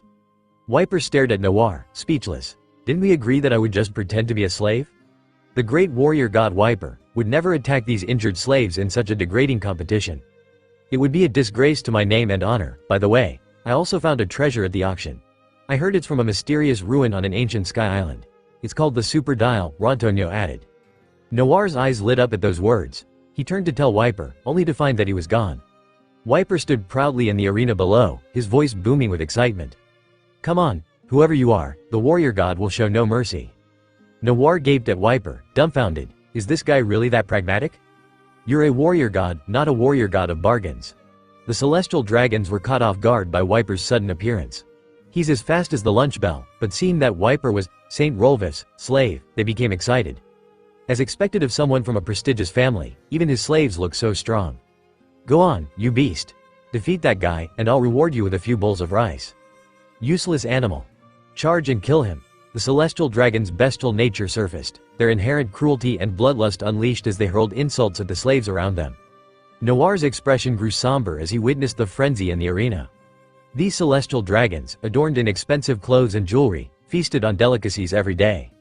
But no matter how extravagant their facade, their insides were rotting with maggots. Their inner ugliness could not be masked by their outward appearance. Slavery should not exist. Wiper, looking at the slaves the celestial dragons had released, felt a pang of sympathy. Though he was driven by the desire to obtain the rare super dial, Wiper was a man of principle. Initially, he had assumed that these slaves, constantly whipped and abused by their masters, would be driven mad and aggressive, but he was wrong. The slaves were in a far worse state than he could have imagined. Their gaunt and emaciated bodies were just the beginning. What was truly horrifying was their mental state. They were berated and whipped by the celestial dragons, yet their faces remained devoid of any expression of pain, not even a flinch. It wasn't that they didn't feel pain. Wiper sensed that they had become numb to it, desensitized by the constant suffering. Looking into their vacant eyes, Wiper sighed and closed his own, then charged forward. He didn't use his devil fruit powers. Relying solely on his physical strength, he swiftly defeated all the slaves in the arena. The stands erupted in a cacophony of insults. Many celestial dragons cursed their slaves for their incompetence, while others eyed Wiper with envy. It had been a long time since they'd seen a slave with such spirit and vitality. Even with his newly acquired observation haki, Wiper could clearly sense the anger and ugliness emanating from everyone present. Noir said coldly to Saint Rantonio, "He won. Hand over the prize to the victor." Rantonio, frustrated that his prized possessions were so easily lost, grumbled, "I didn't expect you to have a new dog. Consider me unlucky." Noir took the devil fruit and the super dial and said to Wiper, who had returned, "Let's go." Wiper didn't turn around. He looked at the slaves with a complicated expression. They shouldn't have to live like this. Noir glanced back, sighing. Weakness is a sin. Wiper, inheriting the genes of the great warrior Calgara, had an unwavering belief in freedom and the value of life. He firmly believed that his life was his own, that only by living could he achieve his goals. But seeing these listless slaves, who seemed indifferent to life and death, filled him with a mixture of emotions. As they walked back with Noir, Wiper suddenly spoke, "Captain, I want to save those slaves." Noir looked at him in surprise. "That's not like you. Unnecessary compassion will only put us in danger. No matter how tragic their situation is, it's not our responsibility to interfere, is it?" Wiper shook his head. "It's not just for the slaves. I want to ease my own conscience." Noir scratched his head, sighing, "Just for that reason." Wiper nodded. Every life saved is a victory. Besides, kidnapping the celestial dragons was already a major crime. Freeing the slaves of Mary Joie on top of that wouldn't make much of a difference. "Fine, do as you see fit," Noir said, turning away. A smile spread across Wiper's face. Even though the captain is unreliable and often acts foolish, he still cares about his crew's feelings. Noir watched the sun slowly descend, the enchanting sunset casting a warm glow on his face. The distant cacophony of the slave arena rose and fell like waves. It was a beautiful scene, but the crimson sunlight that bathed the arena felt like a final, macabre celebration for the damned before their descent into hell. A mysterious smile played on Noir's lips. Tonight, he would put a stop to the many sins of Mary Joie. Noir, posing as Saint Rolvif, belonged to a relatively influential family among the celestial dragons. Thus, invitations to the evening banquet were promptly sent to every household. The heads of the celestial dragon families were surprised to find that the invitation was for an engagement party. Saint Rolvif and Princess Shaoria were getting engaged? The invited celestial dragons were shocked. One of the few decent-looking female celestial dragons was getting engaged to that ugly freak? Countless, handsome, celestial dragons felt a pang of jealousy and were determined to humiliate Rolvif and, if possible, sabotage the engagement party. Meanwhile, on the rooftop of Rolvif's mansion, Noir, dressed in black and no longer in disguise, revealed his handsome features. He wiped his sword, Devil Blade, and patiently waited for the night's events to unfold. 140 Chapter 114 The grand mansion of Saint Rolvif was ablaze with lights. Numerous arrogant celestial dragons, clutching their invitations, arrived to attend the engagement party. Despite their lavish attire, their appearances were, to put it mildly, unpleasant. The feast, set against the backdrop of the celestial dragon's bizarre and often repulsive features, proceeded in an unsettlingly surreal atmosphere. Noir, choosing not to assume Rolvif's hideous form, stood at the entrance, clad in a black trench coat, his sword Devil Blade held casually at his side. He observed the scene with keen interest. At celestial dragon gatherings, the government's guards usually served as a safety net. However, the world noble's conceit wouldn't allow them to share the same space with outsiders during a feast. As a result, all the guards had been stationed outside the perimeter of Rolvif's mansion, leaving only the useless celestial dragons inside. Enel scoffed, pointing at the people inside. "Just these weaklings? Do we really need all this to make a move?" Noir nodded. "Lucci and Bluno will assist you. They know where the ship is. Wiper and I might cause a bit of a commotion. Be quick with your operation." Lucci crossed his arms. "Are we really going to rescue those slaves? It will be a significant burden on our mission." Noir's eyes gleamed with determination. The greater the challenge, the more fun it is. Think of it as recruiting some new crew members. Lucci often voiced opposing opinions to Noir, but in the end, he never disobeyed his captain's orders. This was what set Lucci apart from the others. He had his own independent thoughts and methods but ultimately respected Noir's decisions. His relationship with Noir was similar to Zoro's with Luffy, but Lucci's obedience was colder and more rigid. With a simple plan in place, they set their plan into motion. Lucci and Bluno, former CP9 agents specializing in assassination and kidnapping, wouldn't have much trouble abducting the celestial dragons, especially with Enel's help. The real challenge lay in escaping Mary's joies without being surrounded and intercepted, while also successfully transporting the celestial dragons. Noir, accompanied by Wiper, headed towards the darkest corner of Mary's joies. Their destination was the underbelly of the Holy Land, where all the slaves were kept, imprisoned like livestock. The celestial dragon families, too proud to sully their own estates, had collectively confined their slaves in several prisons in this area, saving Noir the trouble of searching far and wide. They arrived at a tall gray wall. 2 guards, slumped against the entrance, were on the verge of falling asleep in each other's arms. A cold wind swept through. The guards, lost in their sweet dreams, suddenly felt a chill on their necks. Their eyes closed forever. Noir, his sword dripping with blood, strode into the prison. Wiper followed closely behind. A group of guards inside spotted the 2 intruders and immediately raised their rifles, shouting, "Alert! Enter!" Their voices were abruptly cut off. The guards' eyes widened in horror as they froze, their rifles pointed aimlessly at Noir. Noir smirked, raising one hand while the other covered his mouth. "Shush, keep it down." Wiper stared at the bizarre scene, his jaw dropping. He looked down at the ground. One shadow was particularly deep and elongated. From Noir's shadow, several tendrils snaked out, connecting to the shadows of the guards. "Now, let's put on a little shadow puppet show." Noir's fingers twitched. The guards, connected by the shadow tendrils, began to struggle violently, but soon, they lowered their weapons. They then drew their standard-issue daggers and pointed them at their own comrades. And no. The guards desperately fought against the involuntary control of their bodies, their blood-stained mouths barely managing to form the words. But Noir was not a merciful man. His shadow flowed and manipulated the guards, forcing them to plunge their daggers into their fellow guards. Swish, thud, thud, blades pierced flesh, blood splattered. The guards' eyes remained wide open in death, their expressions filled with terror and disbelief. Wiper witnessed the horrific suicide squad in its entirety, a chill running down his spine. The captain's strength has reached a level one can't even comprehend. "Now, let's continue inwards," Noir said, turning to Wiper with a gentle smile. Under normal circumstances, Wiper would have found the smile comforting, but now. "Yes, sir," Wiper quickly replied. Noir nodded in satisfaction and continued down the dimly lit corridor. The powers of the cage nami, while sinister, could be incredibly intimidating when used effectively. The usefulness of a devil fruit was primarily determined by its functionality and combat potential. In terms of functionality, the cage nami and the soru nami could manipulate shadows and souls, respectively, and both could create life. Their combat potential was undeniable. The 2 fruits had excellent compatibility, which was why Noir planned to fuse them. Furthermore, Noir wanted to use this fusion to explore the concept of immortality. Among the 3 devil fruit types, Zone represented the physical body, Logia represented elements, and Paramecia represented the laws of the world. Paramecia abilities were essentially supernatural powers that defied the laws of physics.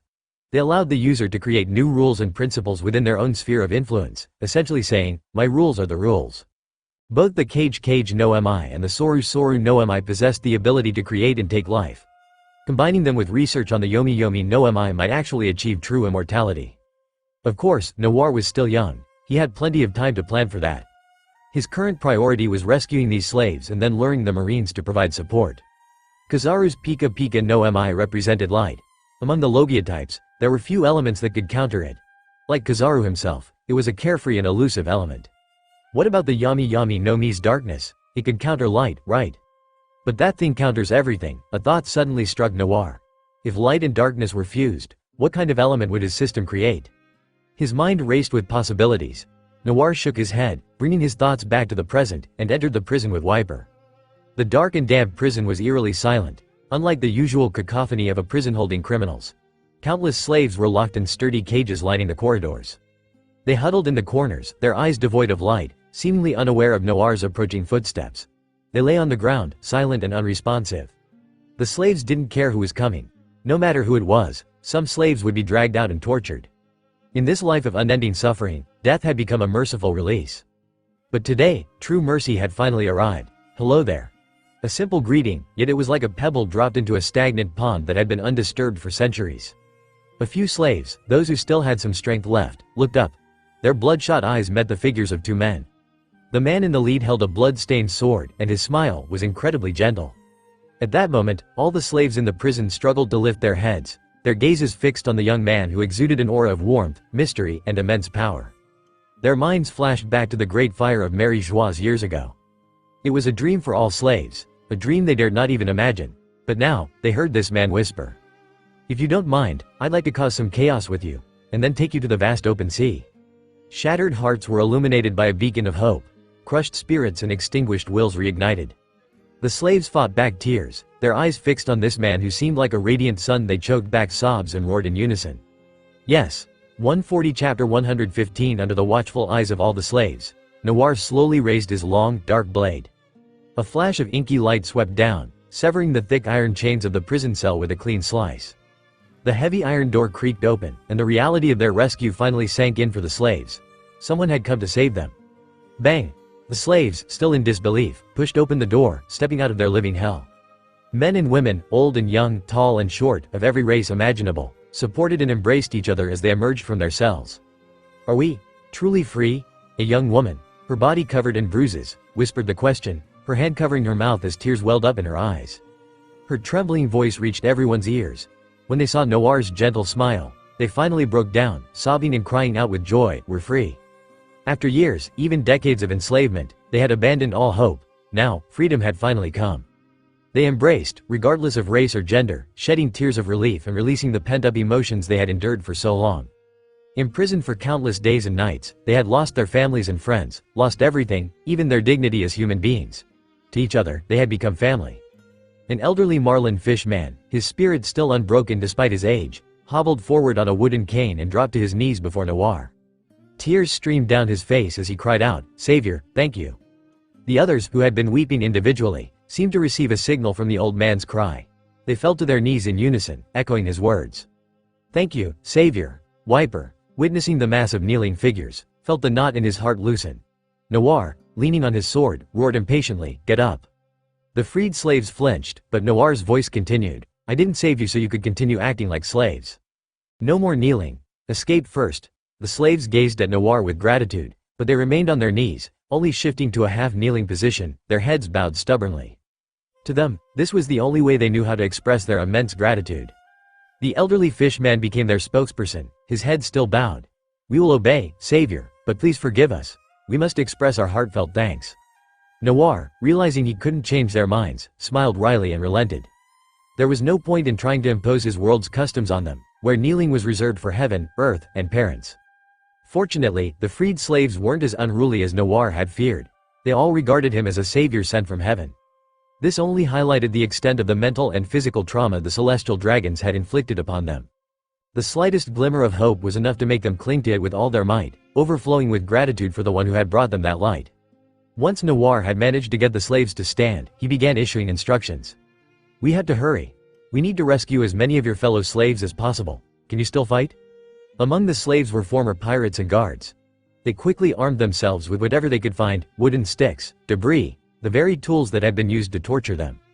They raised their makeshift weapons above their heads, their voices ringing out. "We have plenty of strength left. We'll follow our savior. We'll free our brothers and sisters. Leave those damned guards to us, women and children, hide behind us." Even the elderly and the women and children clutched weapons, while those capable of fighting shielded them. Noir felt a surge of emotion as he saw the determination in their eyes. Regardless of their past identities, if they managed to escape, these people would become the closest of friends, a family bound not by blood but by shared hardship and newfound freedom. With Noir and Wiper leading the way, the group, their spirits renewed, charged out of the prison. The guards stationed outside finally noticed the commotion and rushed forward, attempting to suppress the uprising. Noir didn't even bother looking at them. He raised Devilblade above his head, pointed it at the guards, and calmly declared, "Kill them all. Roar! Kill!" Despite their wounds and scars, the flames of defiance burned brightly within their hearts. They charged forward fearlessly. The air filled with the sounds of clashing weapons and battle cries. The slaves, once lifeless and resigned, now fought like cornered animals, their eyes blazing with a desperate desire for freedom. The guards were caught off guard, overwhelmed by the slaves' sudden ferocity. Even when the guards' blades found their mark, the slaves didn't flinch. They grappled with their enemies, willing to trade blow for blow. The guards couldn't understand why these people, enslaved for so long, were so unafraid of death. Wouldn't escaping only to die be utterly meaningless? What the guards didn't realize was that, for the slaves, A valiant death in battle was far less terrifying than a life devoid of hope, dignity, and anyone who cared. The two sides clashed in close combat. Even the elite guards were struggling against the slaves' desperate onslaught. Noir, observing their fighting spirit, nodded in satisfaction. Though this advantage wouldn't last, it was a testament to the slaves' newfound resolve. Noir looked back at the blood-soaked prison, his eyes glinting with cold fury. He placed his hands on the prison walls. Black flames, unseen for a while, erupted from his palms. The terrifying heat spread across the surface of the prison, and in an instant, Amaterasu engulfed the entire structure. The guards watched in stunned silence as the prison that had held the slaves captive for years was consumed by flames.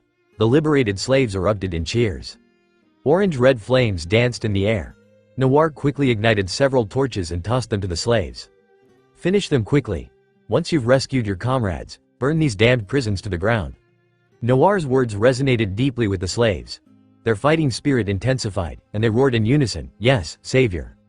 Under the protection of Noir and Wiper, the slaves stormed into one prison after another. The once silent prisons became battlegrounds, filled with the clamor of fighting and the terrifying roar of flames and smoke. Within the prisons, as the newly freed slaves expressed their gratitude, the armed slaves shook their heads and said solemnly, "If you want to thank someone, thank the black-clad savior." The freed slaves asked, puzzled, "Who is the black-clad savior?"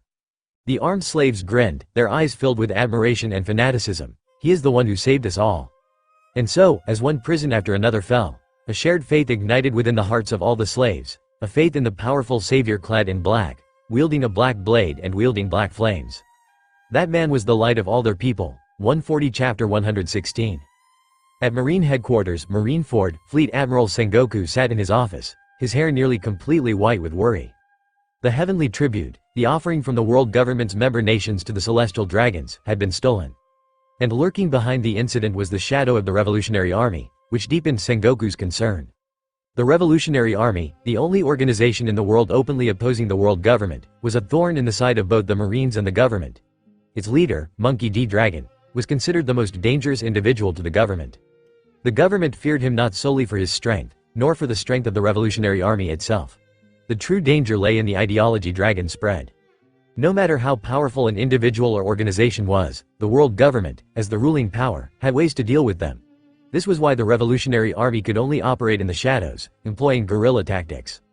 However, no one could stop the infectious spread of the Revolutionary Army's ideology. This was the truly terrifying aspect. To minimize the Revolutionary Army's influence, Sengoku believed it was best to pin the blame for the incident on pirates. Devil Noir and Fire Fist Ace would have their bounties increased publicly, while the Marines would secretly intensify their pursuit of the Revolutionary Army. Sengoku looked at the reports flooding his desk, each one detailing fruitless searches. He covered his eyes with his hand, his worry deepening. He was at a loss for what to do. Since Doflamingo's interception of the Heavenly Tribute, the Marines had strengthened its defenses, yet, it hadn't been enough. Noir's copy fruit was proving to be a major problem. Sengoku, known as the strategist, had made some calculations based on Noir's travels and the people he'd encountered.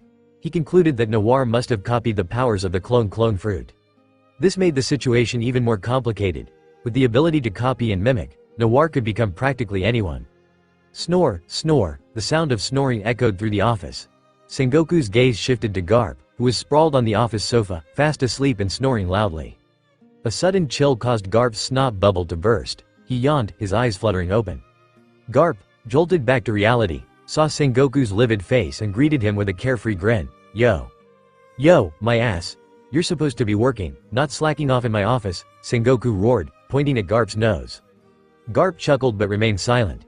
He was unfazed by Sengoku's threats and scolding, like a mountain weathering a storm. Sengoku, exasperated by Garp's thick skin, was about to explode when a knock came at the door. "Enter," he bellowed. A Marine soldier nervously entered, saluting. "Report. Devil Noir and his crew have infiltrated Mary Joieuse. They're freeing slaves and setting fires. The Holy Land is requesting reinforcements." What? Sengoku's eyes widened. Hadn't Noir just stolen the Heavenly Tribute? How had he gotten to Mary Joieuse? How did they even get in? Garp burst into laughter. "That kid's got guts. He's trying to pull off what Fisher Tiger did." Sengoku glared at Garp, his head pounding. He managed to infiltrate the Holy Land undetected. If he sets Mary Joieuse ablaze again, Noir will be as dangerous as Fisher Tiger. As Sengoku pondered the situation, the soldier awkwardly interrupted his thoughts. Devil Noir might be even more dangerous than Tiger. The Holy Land reports that he has kidnapped dozens of celestial dragons. Sengoku, in disbelief, clutched his head and snapped at the soldier. Why didn't you say that sooner? Damn it, Garp, you take a unit and go provide support immediately, Sengoku ordered his old friend. To his surprise, Garp shook his head firmly. No. Sengoku frowned. What, you're a Marine Vice Admiral? Garp snorted. Noir might be an enemy, but right now, he's a beacon of hope for those slaves. I don't want to interfere at this time. Sengoku was speechless. It was no secret within the Marines that Garp despised the Celestial Dragons. The Celestial Dragons often ordered the Marines to do their dirty work. Many of the slaves Fisher Tiger had freed were eventually recaptured. And it was the Marines, under duress from the Celestial Dragons, who carried out the recapture. This incident had led to widespread questioning of the Marines' sense of justice. Were they merely the Celestial Dragons' cleanup crew, upholding their evil deeds? It had taken Sengoku a long time to quell the resentment among the officers after that incident, and it had come at a great cost, with the loss of valuable personnel and resources. Garp's attitude and actions, combined with his relatively independent position as a vice admiral, earned him the tacit support of many officers who shared his sentiments. Unable to sway his old friend, but with the situation escalating, Sengoku had no choice but to summon the two slacker admirals. Moments later, two tall figures stood before Sengoku's desk. Aokiji had one eye closed, snoring softly. He seemed to have fallen asleep standing up. Kizaru was examining a black Den Mushi in his hand, seemingly puzzled by its purpose. Sengoku's eye twitched. He slammed his fist on the desk and roared, "There's trouble in the Holy Land. You two are to depart immediately, rescue the Celestial Dragons, quell the slave rebellion, and capture Noir." Kizaru drawled, "So many tasks." Aokiji opened his eyes, Noir's face flashing through his mind. They had met briefly in the Calm Belt. Even then, Aokiji had sensed that Noir could become a formidable enemy of the Marines. He hadn't expected that premonition to come true so quickly. Despite his usual laid-back demeanor, Aokiji's voice was heavy. Capture slaves and help the Celestial Dragons again? Sengoku looked at Aokiji, his chosen successor for the position of Fleet Admiral. This isn't about helping the Celestial Dragons. This is our duty as Marines. Even if many of the slaves are innocent, they have still started a rebellion. But without rebellion, how can they see a brighter future? Aokiji's sense of justice seemed to clash with the situation. He kept those words to himself. He knew his duty. With a sigh, he said, "Yes, sir." Sengoku nodded, addressing the two admirals. Sakazuki's abilities would cause too much damage to Mary Joie's. You two will go together. This was partly due to Sengoku's personal feelings. If Akainu went, regardless of whether Noir escaped or was captured, the slaves would undoubtedly be massacred. But with Aokiji, the slaves might have a chance. Kuzan, use your powers to extinguish the fires in Mary Joie's. Borsellino, find a way to retrieve the Celestial Dragons and capture Noir and his crew. Sengoku's expression was grim as he issued his orders. Remember, do not let Noir copy your abilities under any circumstances. That would be a devastating loss for the Marines. Yes, sir. In Mary Joie's, Noir was oblivious to the two admiral-level threats heading his way. He stared at the two towering figures before him, marveling, "I didn't expect to find giants imprisoned in the Holy Land." 140 Chapter 117 The male giant Noir had scratched his head and said in an honest voice, "Reporting to our savior. We are warriors from Elbaf. My name is Nilf, and this is my sister, Manlif." Elbaf giant warriors? Noir nodded with delight and greeted them. Giants were a rare sight. The most famous community of giants was the giant warrior pirates from Elbaf, renowned for producing powerful warriors. Noir's gaze shifted to Nilf's sister. Manlif quickly hid behind her brother, her face flushed with shyness. A muscular female giant hiding behind an even more muscular giant. The scene was both intimidating and comical. Noir scratched his head. If the giant sister is this shy, could she be weak? Less than a minute later, Manlif's actions proved Noir's doubts utterly wrong. Noir witnessed her rip a guard tower out of the ground and swing it like a club, sending countless guards flying with cries of terror. Everyone gaped at Manlif in astonishment. Manlif blushed even deeper and peeked out from behind her brother, cautiously eyeing the tiny humans at her feet. Nilf said apologetically, "Don't let my sister's shyness fool you. She's one of the most talented warriors in Elbaf, far stronger than me." Noir nodded. The internet was right. You can't judge a book by its cover, especially when it comes to giant warrior maidens. With the two giants clearing the path, Noir's army surged forward, their momentum unstoppable until the Marines' reinforcements arrived in droves. The freed slaves, despite their newfound freedom and burning determination, were weakened by years of enslavement. Injuries began to mount, and some even fell in battle. Seeing the tide turning, Noir stepped forward and shouted, "Retreat! We can't keep pushing." A burly man protested, his voice filled with reluctance. "But savior, there are still many of our people." Before Noir could respond, the authoritative old fish man barked, "Silence! Are you questioning our savior's judgment?" The burly man quickly shook his head. "Of course not, it's just, we don't want to give up." Noir sighed. "We're in no condition to continue fighting. We'll only lose more lives if we stay. Retreat, now." "Yes." The crowd responded in unison. They formed a protective circle around the elderly, women, and children. The giants led the way, with Noir and Wiper at the front. The armed men formed the outer perimeter, shielding the others as they fought their way out. Driven by their unwavering resolve, the rebellious army withstood the relentless pursuit of the Marines and government guards, breaking through the encirclement layer by layer. Gradually, they neared Noir's planned escape route. Just as hope flickered in their eyes, a blinding flash of light descended upon them. Boom! A laser beam slammed into the ground in front of the two giants, sending their massive bodies flying backward. Everyone halted, their expressions grim. Noir stared at the newcomer, his face serious. Within the crater created by the blast, golden light particles coalesced, forming a human figure. Kizaru's repulsive face materialized, his voice dripping with mock concern. "Oh my, it's been a while, Devil Noir." "It has been a while. I've missed you, too," Noir replied, his tone deceptively light as he tightened his grip on his sword. The freed slaves behind him, their eyes filled with fear, watched the Marine Admiral's arrival with trepidation. The Marine headquarters had sent their strongest fighter. Did they truly not care if these people lived or died? Kizaru pointed his index finger, a swirling laser gathering power at its tip. "I'm afraid this will be our last encounter." As if forgetting his role as the lazy admiral, Kizaru unleashed the laser beam, sending it hurtling towards Noir and the others. Just as despair settled over them, believing their end was near, Noir appeared in front of them. With a flick of his wrist, he moved at lightning speed, intercepting the beam of light just in time. He swung his sword, meeting the blinding light head-on. Boom! Boom! Noir's devil blade held firm. The laser beam, upon impact, split in two, striking empty spaces on either side of the group. The deafening explosions echoed through the air. The rescued slaves erupted in cheers, their hope rekindled. Kizaru stared at Noir in surprise. "You used the power of lightning to accelerate and match my speed?" Noir ignored Kizaru's self-addressed question and turned to Wiper. "Take them and go. I'll try to hold him off and meet up with you later." Wiper and the freed slaves were worried, but they obeyed Noir's orders without question. "Yes." Wiper transformed into his full beast form and led the group, charging past Kizaru without looking back. Kizaru's eyes narrowed. His legs shimmered and he vanished, reappearing in front of the escaping slaves. He launched a lightning-fast kick.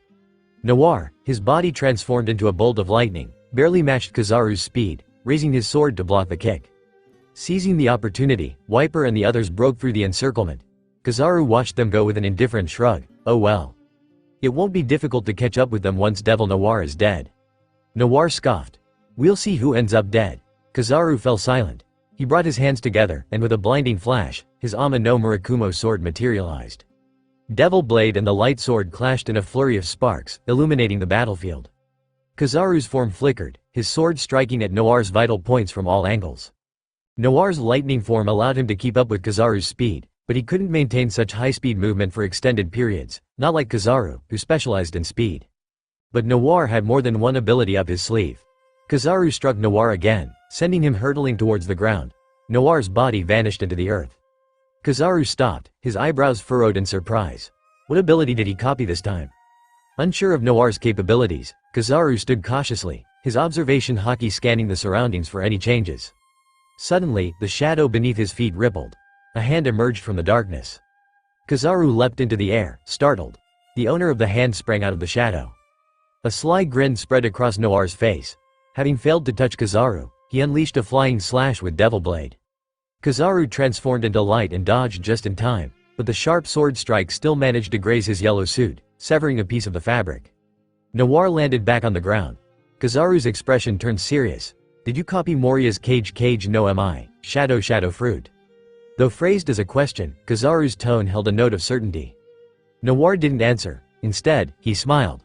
"Where there is light, there is shadow. Wherever you are, your shadow will be there, too. No matter how fast you are, can you outrun your own shadow?" Kizaru sighed, tapping his right foot lightly on the ground. His usually monotonous voice gained a hint of emotion as he grinned. "Well, I can try." 140 Chapter 118 The Holy Land Mary Joieuse, the sacred ground of the celestial dragons. Its magnificent jade-tiled floor was now blackened by fire, scarred by lightning strikes and laser blasts. Kizaru's form flickered in and out of existence as Noir relentlessly pursued him, clinging to his shadow, his blade a blur of motion. After narrowly dodging Noir's hand yet again, the usually laid-back Kizaru finally lost his patience. His body blazed with light as he levitated into the air. His shadow remained on the ground, leaving Noir unable to follow him into the sky. Kizaru gathered golden light, radiating like a miniature sun, unleashing a barrage of laser beams that rained down like a meteor shower. Yasukani no Magatama. Noir's heart pounded. He dove into the shadows to escape. Jokes aside, Kizaru's power as an admiral was undeniable. The laser beams from Yasukani no Magatama were growing increasingly ferocious. If Noir hadn't been so quick, he would have been riddled with holes. Compared to Luffy, I'm definitely more like a distant nephew in terms of connections. Noir emerged from the shadows, his body encased in a black, box-like structure formed from shadow, shielding him from the laser fire. Multiple black spears shot out from the surrounding shadows, aimed at the airborne Kizaru. Kizaru twisted and dodged the shadow spears. The light from his Ama no Murakumo intensified, the blade extending into a massive greatsword. The colossal blade of light, carrying enough force to cleave the sky, sliced through the shadow box. The dark purple box split in two. A figure, enveloped in a black, shadowy stream, charged forward. Noir's eyes turned completely black, his speed surpassing anything he'd shown before. Kizaru feigned an opening, enticing Noir to strike. Then, in a flash, his light speed kick connected with Noir's head. The sensation beneath his foot was wrong. Kizaru looked up in surprise to see that the Noir he had kicked had transformed into an intangible shadow. At the same time, Noir's hand plunged into the ground, precisely where Kizaru's shadow lay. Noir's body began to melt, turning into a purple liquid that flowed into the ground, merging with Kizaru's shadow. At the other end of this shadowy connection stood the real Noir, emerging from the shattered remains of the shadow box. Since my shadow clone is essentially another me, it can also use my mimicry ability.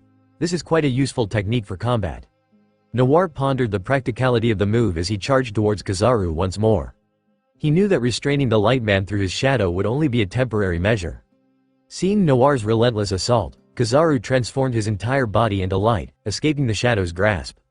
Just as Kizaru was about to vanish, Noir's fingers reached out, barely grazing the admiral. Kizaru reappeared a short distance away, his expression darkening. The worst-case scenario had come to pass.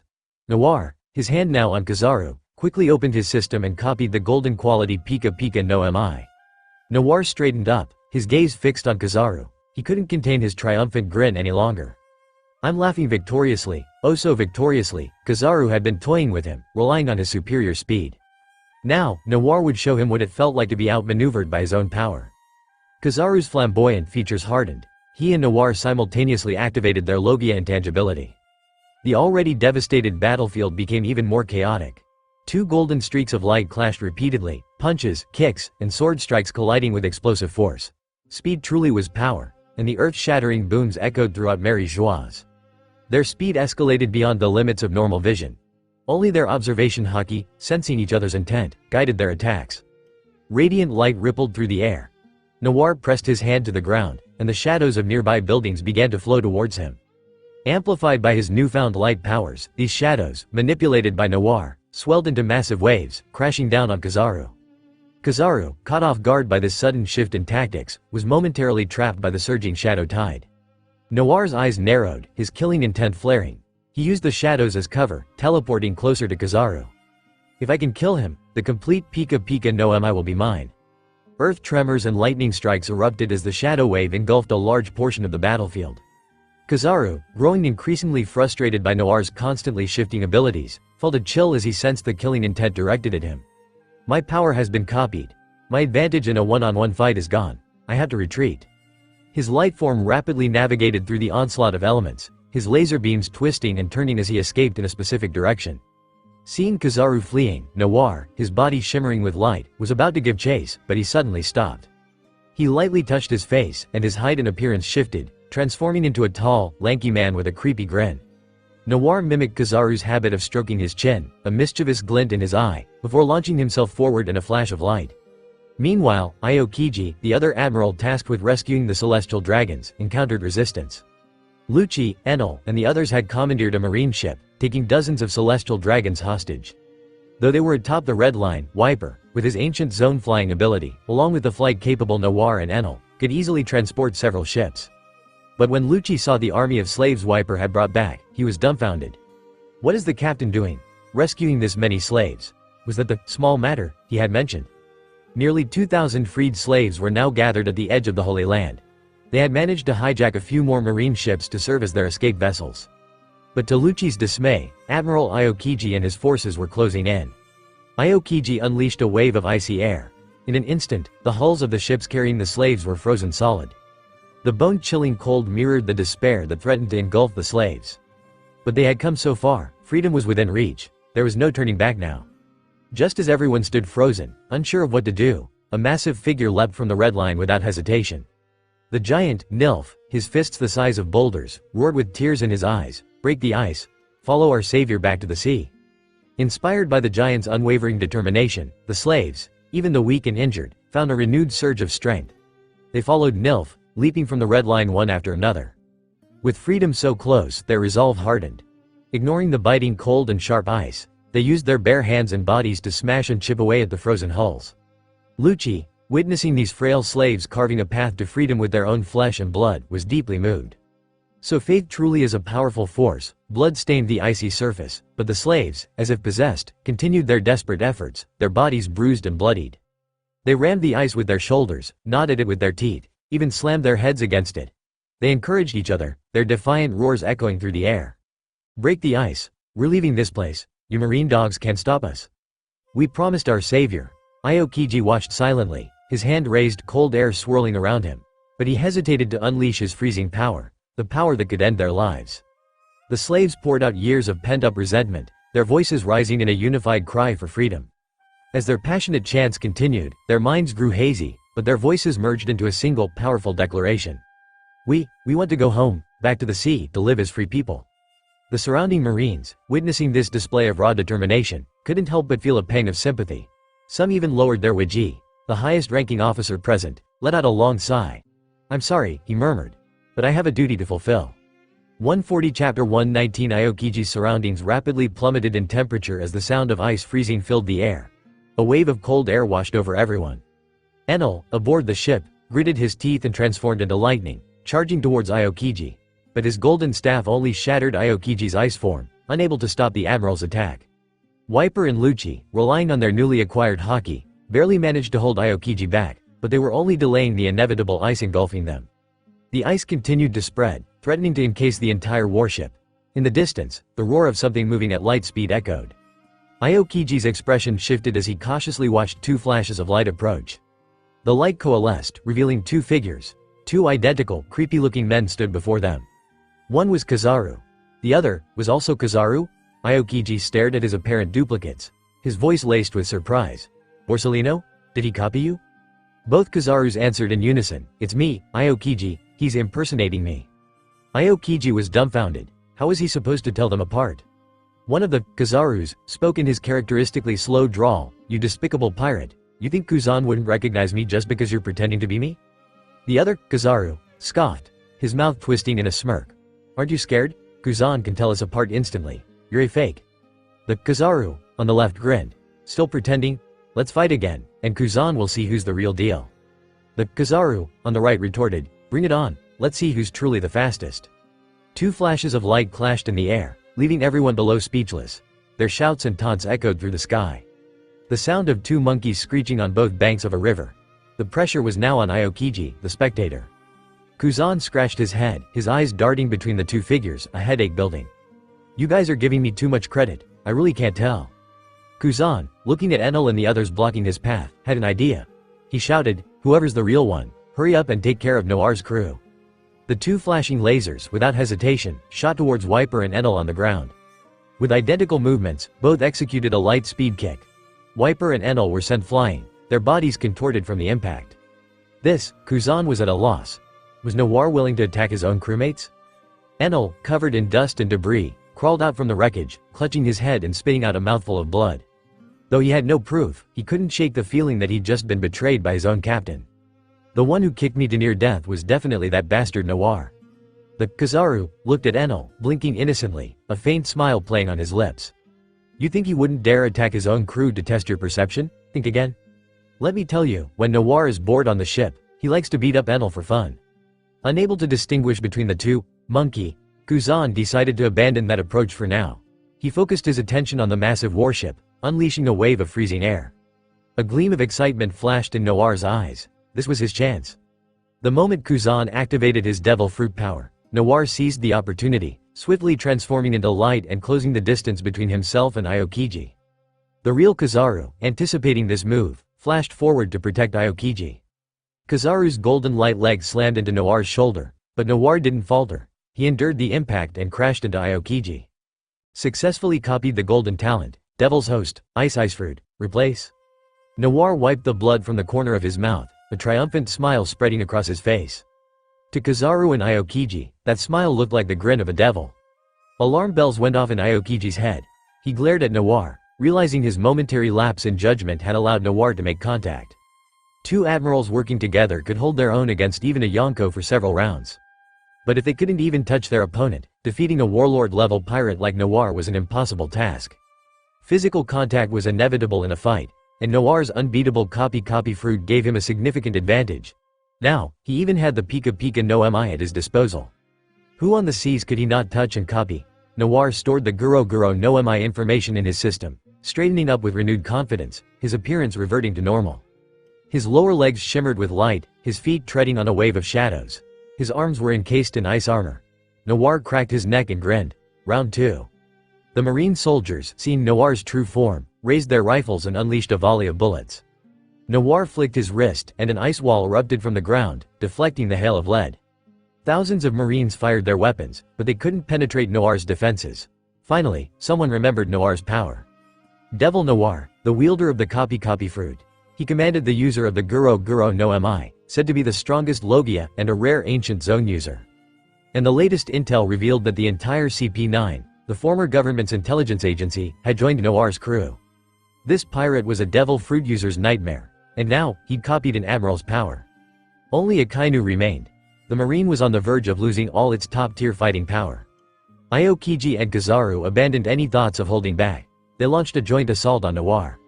The fusion of ice and light, combined with Noir's shadow manipulation, created an explosive force that rivaled anyone's.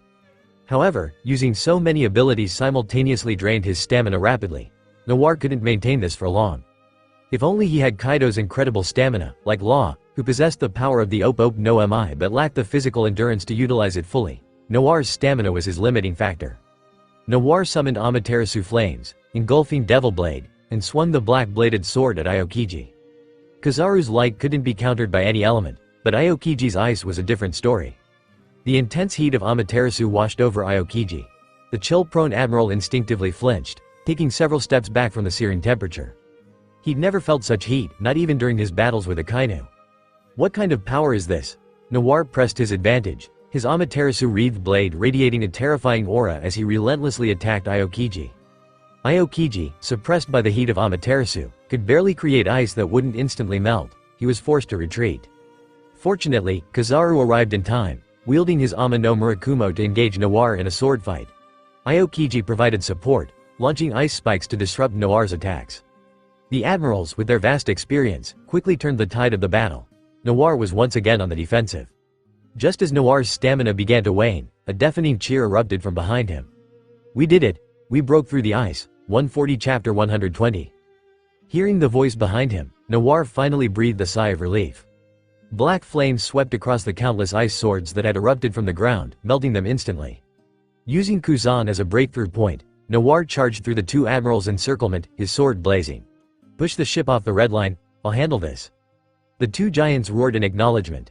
They reached out their long arms, scooped up their crewmates, and tossed them onto the ship.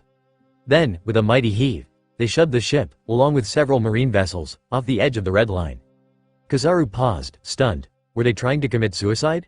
The red line, a practically insurmountable mountain, and they were jumping off it. Weren't they afraid of being smashed to pieces along with the ship? Kuzan suddenly understood. "Borsellino, don't let Noir use his ability." But Noir was already in motion. Seizing the opportunity, he unleashed a dense fog that shimmered like ice crystals. In an instant, an icy path materialized beneath the plummeting ships, sloping downwards into the empty air. An ice slide? The Marines could hardly believe their eyes. Could this playground contraption really be their escape route? Though the vertical drop had become a slide, The icy surface was uneven, and the passengers screamed as the ship bounced and jolted. But the screams were overshadowed by cheers of joy and relief. Noir, the creator of the ice slide, however, was groaning inwardly. The icy path continued to extend downwards. Noir, standing at the bow of the lead ship, focused all his energy on maintaining the ice slide, not daring to relax for a moment. The red line was incredibly high. The ice slide could only slow their descent, and Noir's stamina wasn't enough to create such a massive structure in one go. I just finished dealing with the swordsmanship and hockey talents, now I had to aim for a stamina talent. Noir thought wryly. Suddenly, his observation hockey blared a warning. A powerful attack was incoming. Without questioning his hockey's accuracy, Noir ducked. At that very moment, a beam of light grazed the space above his head, nearly taking it clean off. Noir looked up in shock, his eyes locking onto the attacker. Kizaru stood atop the mast of a marine ship behind them, one hand on Kuzan's shoulder, the other pointed at Noir. Their justice coats billowed in the wind, creating an intimidating aura high above the falling ships. Someone on the ship below shouted angrily, "Even now, the Marines won't let us go?" Kizaru shrugged. "I'm just following orders," the truth was. Kizaru, seeing Noir and his crew sliding down the ice path, with the Marines unable to pursue, had been ready to call it a day. But Kuzan, his usually laid-back colleague, had suddenly become strangely determined, insisting that Kizaru take him along in pursuit. And so, the two laziest admirals found themselves working overtime. Kuzan listened to the freed slaves' cries, then calmly addressed Noir. "Devil Noir, let's make a deal." "A deal? What kind of deal?" "Well, stalling for time wouldn't hurt." Noir couldn't release his hands from maintaining the ice slide. He forced a relaxed tone. "What do you have in mind?" Kuzan gestured towards the freed slaves below. "If you surrender and hand over the celestial dragons you kidnapped, I'll let them go and escort them to safety." Kizaru raised an eyebrow in surprise. "Can you really make that call?" Kuzan's expression remained calm, but his voice was firm. "I'll take responsibility. Our mission is to capture Noir and rescue the celestial dragons. As for the slaves, let's just say they scattered and escaped." Noir scoffed at Kuzan's offer. "That's a generous offer, indeed." Kuzan didn't react to the sarcasm in Noir's voice. "What do you say?" Before Noir could answer, the freed slaves erupted in outrage. They found a surge of courage, even daring to point their fingers at the admiral and shout insults. "Brazen Marines! You tried to take our savior away. Our savior, a powerful individual, risked his life to save us, these burdens. And you think you can just capture him with a few words? Bullshit? We'd rather fight alongside our savior than be captured by you again, even if we're freed. That's right, we don't need your fake, condescending offer of freedom." Kuzan was surprised by the slaves' defiance. He remained silent, facing their accusations and anger towards the Marines. After a long moment, Kuzan turned to Noir, a faint smile appearing on his usually stoic face. "They're all willing to follow you, Noir. It seems you have quite the charisma." Sensing the shift in Kuzan's demeanor, Noir chuckled and shook his head. "Kuzan, are you playing dumb? You know it's not about my charisma. It's just that, to these poor souls, a lawless madman is more trustworthy and reliable than the righteous Marines who serve the world government." Noir's gaze locked with Kuzan's, his voice sharp and clear. "The Marines' justice, your justice. It seems it can't be achieved as long as the world government exists." Kuzan listened quietly to Noir's words. After a while, his voice, as cold as ever, seemed to drift in and out. "Is that so?" Noir wasn't sure how much of his carefully chosen words had actually reached Kuzan. But one thing was certain. No matter how much he stalled, they wouldn't let him escape. If an admiral could be swayed by mere words, they wouldn't be called admirals. As everyone watched, Kuzan exhaled a frosty breath, and Kizaru raised his arm. An ice blade and a light sword materialized in their hands. Kuzan's eyes sharpened, his gaze fixed on Noir. "Let's settle this, Noir. Just the two of us." A biting wind swept through the air, and frigid ice condensed around Kuzan. The marine ships, which had been sliding down the ice path, slowly came to a halt. Noir, surprised, released his hands from maintaining the ice slide. Kuzan, his body radiating frost, continued, "If you defeat me, you can leave. If you lose, I won't harm these people." Kizaru, holding his Ama no Murakumo, looked bewildered. "Can we really do that? What about me?" Enel stepped forward, his eyes burning with fighting spirit. "I'll take care of you." Kizaru glanced at him dismissively. "Ah, the loser from before." Enel bristled at Kizaru's indifference. A hand landed on his shoulder. Wiper stood beside Enel. "I'll fight with you." Lucci, his hands in his pockets, joined them. His voice was cold and sharp. "My justice tells me that these slaves are indeed a burden. But an order is an order. And that self-righteous captain's brand of justice must also be upheld." Kizaru finally acknowledged the trio, his voice slow and deliberate. "Isn't a pirate's so-called justice just lawlessness? Lasers erupted from his body, and his Ama no Murakumo slashed towards the challengers. 140 Chapter 121 Kizaru faced off against 3 of Noir's strongest crew members alone, while Aokiji, true to his word, engaged in a one-on-one battle with Noir. Aokiji, his body encased in ice, relentlessly attacked Noir with his ice blade. Noir, relying on his Amaterasu flames, fearlessly countered Aokiji's every move. In truth, Aokiji's elemental attacks barely scratched Noir. The only thing that could harm him was the Busashoku Haki imbued in the ice blade. Aokiji's wounds deepened, and his ice-formed body weakened under the relentless heat of Amaterasu. Noir wasn't unscathed, but his injuries were far less severe than Aokiji's. Noir's current power level was unique. He could be considered warlord level, but against specialists like Mahawk or Crocodile, he'd likely be at a 50-50 stalemate. However, against admirals, Noir could hold his own in a one-on-one fight, and he even had an advantage against logia users like Aokiji and Akainu. But battles were unpredictable. Even emperors could be caught off guard by warlords, and warlords could be defeated by rookies. There was no such thing as a guaranteed victory. It was all about who had the higher chance of winning. Even with overwhelming strength, there was always a sliver of a chance for defeat. This was the case with Noir's fight against Aokiji. Without Amaterasu and his copying ability, he would have struggled to face Aokiji head-on. Aokiji, increasingly disheveled, dodged Noir's fiery blade, retreating step by step. Amaterasu's power against ice was overwhelming, severely limiting Aokiji's options. He could only rely on his physical strength and swordsmanship. But Noir possessed a dark gold talent in swordsmanship. His skills had grown exponentially through countless battles and rigorous training. Now, few in the world, except for the likes of Mahawk and Shanks, could match Noir's swordsmanship in a direct confrontation. Noir swung Devil Blade, shattering Aokiji's ice shield. His eyes blazed with intensity as he roared, "Take this, Aokiji." He slowly sheathed his Crimson Devil Blade, closing his eyes. His mind and the sword in his hand reached a perfect harmony, their auras merging as sword energy surged around him. Seeing Noir assume the stance for a Ido draw, Aokiji quickly conjured a giant bird of ice in the air. According to classified marine files, Devil Noir, during his early days at sea, was particularly skilled in an ultra-high-speed Ido technique, which had made him virtually invincible in his travels. It was rumored that he'd even clashed with Mahawk in secret. No one knew the outcome, but Noir had emerged unscathed. This was the ultimate testament to Noir's swordsmanship. From that point on, no one in the marine higher-ups dared to underestimate Noir. Recognizing Noir's unusual stance as a prelude to a deadly attack, Aokiji reacted instantly, channeling his freezing power into his right arm, preparing to unleash his strongest offensive move. Ice Block. Pheasant Beak. Aokiji bellowed as a massive bird with ice wings launched from his arm, soaring towards Noir's head. Facing the incoming ice bird, Noir finally gripped his sword hilt, speaking calmly, "Originally, I was going to call this move, Sky Dragon Flash." His long fingers tightened around the hilt. He bent his knees and lowered his body, channeling all his strength into a single, upward slashing draw. Even more astonishing, amidst the demonic blade's flash, a brief but intense burst of black flames erupted. Amaterasu, fueled by the wind pressure generated by the high-speed Ido slash, could be momentarily released from the blade in a short-range burst. Let's call this, Amaterasu Dragon Flash. Noir, a terrible name giver, thought proudly.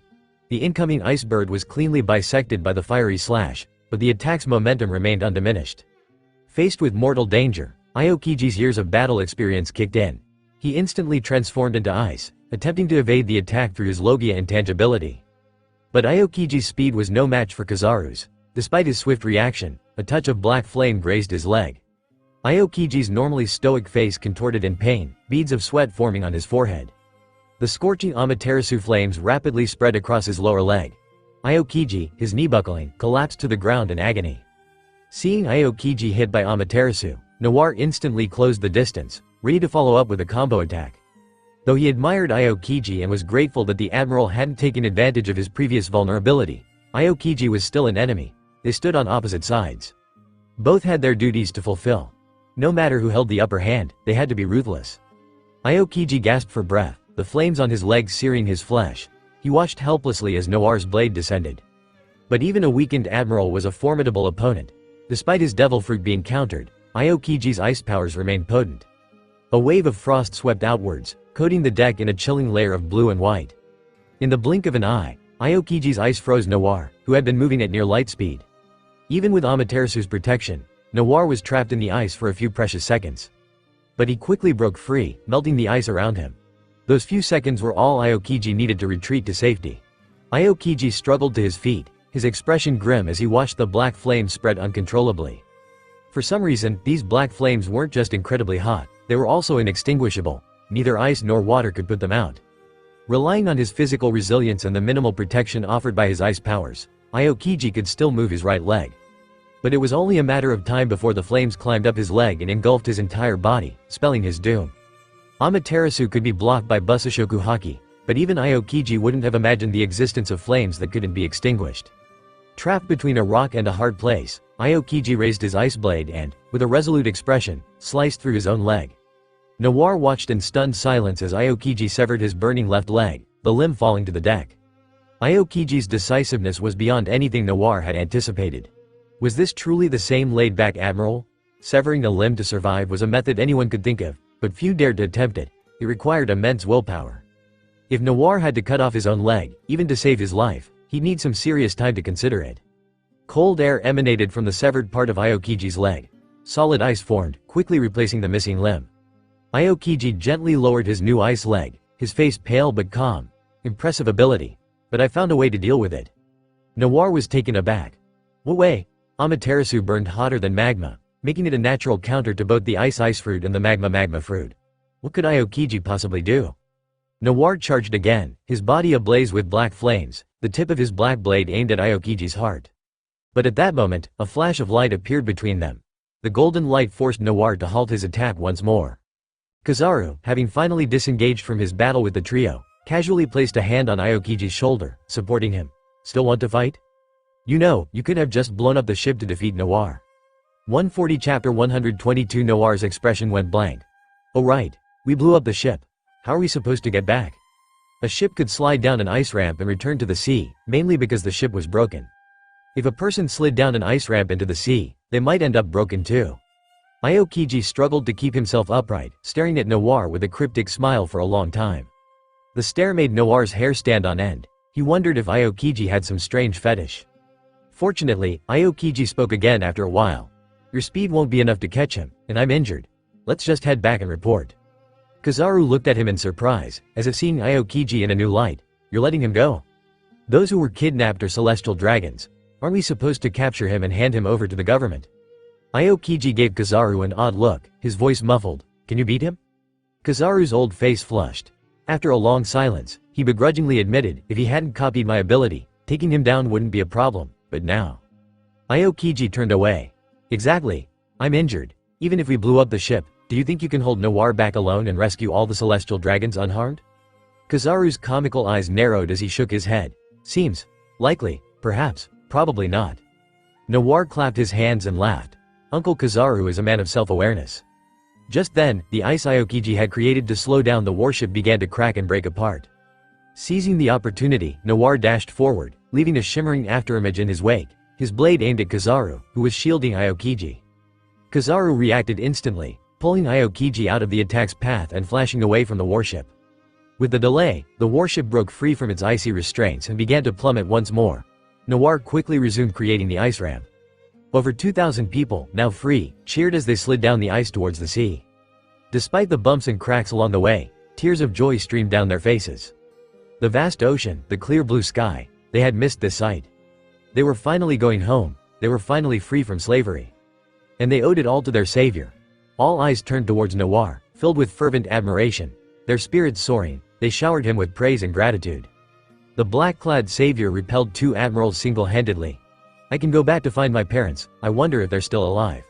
Freedom, but I have no family left. Neither do I. The initial jubilation gave way to a somber realization as they spoke of their hardships and the loved ones they'd lost. Years of enslavement had left them estranged from the familiar sea. This melancholic undercurrent dampened the celebratory mood. Noir, focused on maintaining the escape route, listened to their conversations, his brow furrowed in thought. Those who were strong, he could recruit into his crew. But what about the weak? And those who no longer wished to risk their lives, who no longer desired adventure? He couldn't build each of them a home, could he? Wait a minute, he actually might be able to do just that. Back on Skypia, he had obtained a chance to create a sky island, but he hadn't found a suitable use for it. And his current strength was more than enough to carve out a territory for himself. He could even establish a kingdom if he wanted to. That's it, the kingdom of Noitum, the thought excited him. Robin had mentioned that although Noidum had fallen, the ruins of the island still existed somewhere in the New World. Noir could find it and rebuild his kingdom. The idea appealed to him more and more. He could not only uncover the mysteries of his past but also establish a secure base of operations. With his copying ability, he needed a safe haven where he could spend time honing the powers he acquired and solidify his strength. Noir had a plan. Upon returning to the sea, he wouldn't rush to the New World. He'd gather Robin and the others first. For their safety during the Heavenly Tribute heist, he'd had Blue Note teleport them back to Thrillerbark. The Arc Maxim had also been returned by the Revolutionary Army and was docked there. Looks like he had to backtrack. But it was for the best. Only Thrillerbark could accommodate such a large group of people. On the ice ramp, the liberated slaves laughed and cried, embracing each other, savoring their newfound freedom. Some, former pirates who had long abandoned their savage ways, climbed onto tables and sang, their antics bringing laughter and tears to the eyes of the crowd. There was no fine wine, no gourmet food, but the ships were filled with joyous chaos, an unbridled sense of happiness spreading throughout the makeshift fleet. As they sailed towards freedom, the former pirates led the crowd in a song that embodied freedom and love, a song that belonged to the sea. Yo ho ho ho, Binks sake to you I shall bring. Like the sea wind, free and untamed, we'll sail the waves. On the other side of the sea, even the sunset is lively. The songs of birds, drawing circles in the sky. Binks sake painted a picture of the sea as seen through the eyes of adventurous pirates, a sea of hope, laughter, and boundless freedom. The song resonated deeply with everyone present. They, too, were returning to the embrace of the sea. They were no longer slaves. The joyous singing filled the deck. Noir couldn't help but smile, humming along softly, despite his lack of musical talent. For some reason, Enel and Wiper had formed an unlikely bond with the freed slaves. They were now singing and dancing together, their arms slung over each other's shoulders, their laughter and boisterous voices echoing across the waves. The aloof and formidable god and the fierce warrior, since joining Noir's crew, had shed their former personas, embracing the ragtag group with open arms. Even the stoic Blue Note tapped his foot to the rhythm, a smile gracing his lips as he watched the lively scene unfold. A bunch of people with no sense of danger. Lucci muttered, his hands in his pockets, Hattori perched on his shoulder. He turned and walked back into the cabin. Blue Note found the scene amusing. Normally, Lucci would have reprimanded them, silencing their boisterous celebration. Was it because of the captain's presence that he held back? Or did he simply not want to spoil the mood? Hey, who knows, that stubborn Tsunere. The joyous laughter echoed across the blue sky. Behind them, on the remnants of the collapsing ice ramp, Kizaru and Aokiji hovered in the air. Kizaru glanced sideways at Aokiji. You didn't use your full strength, did you? Aokiji didn't answer, shaking his head and pointing to his injured leg. It doesn't matter. This injury is enough for a report. They can't blame us. Kizaru swallowed, unable to voice his thoughts. Aokiji, noticing Kizaru's silence, offered a weak smile. Don't worry. He's copied both of our abilities.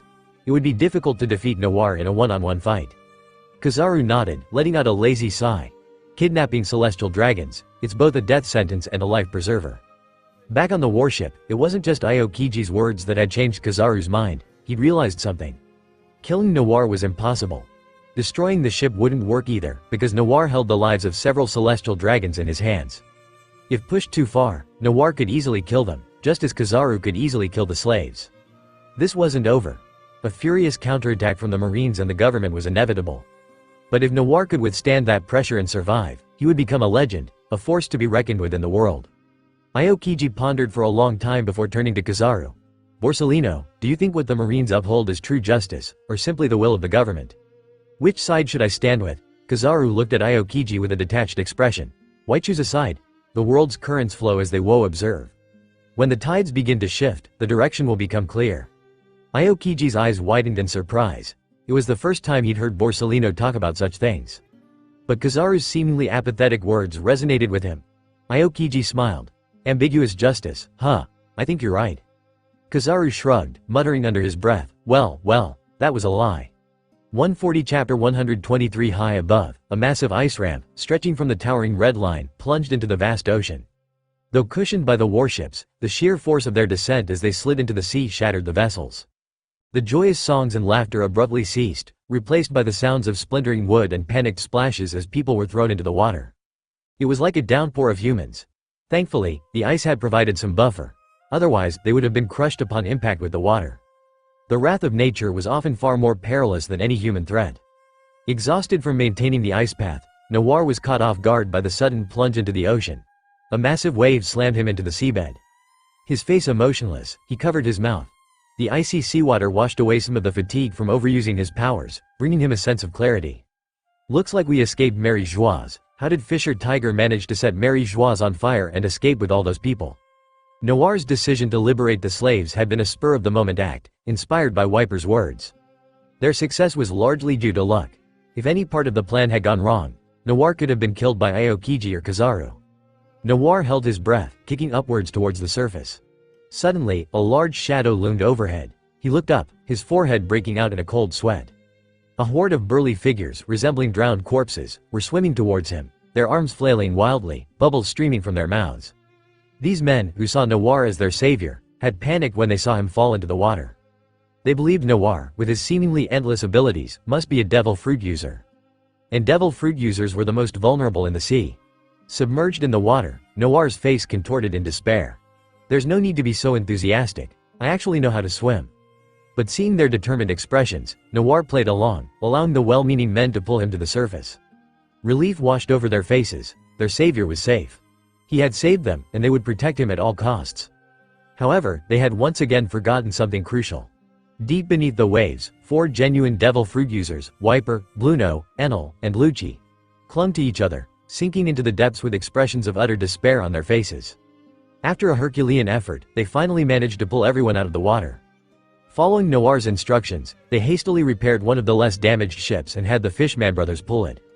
The Fishmen were happy to oblige, dragging the warship through the water with the survivors on board. Behind them, 2 giant warriors swam effortlessly, their immense strength allowing them to keep pace with the ship. The battered warship was crammed with people. Even so, the largest room was reserved for Noir and his crew.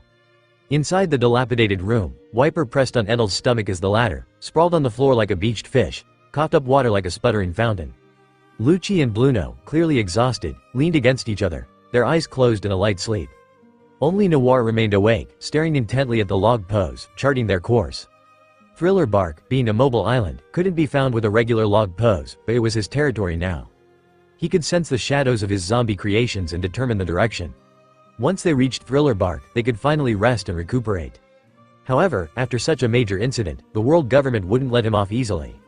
And the battle at Mary Joieuse had exposed too many of his cards. The existence of the copy fruit, a power he'd fabricated, was now practically confirmed. He'd also revealed his shadow fruit and clone fruit abilities right in front of the Marines.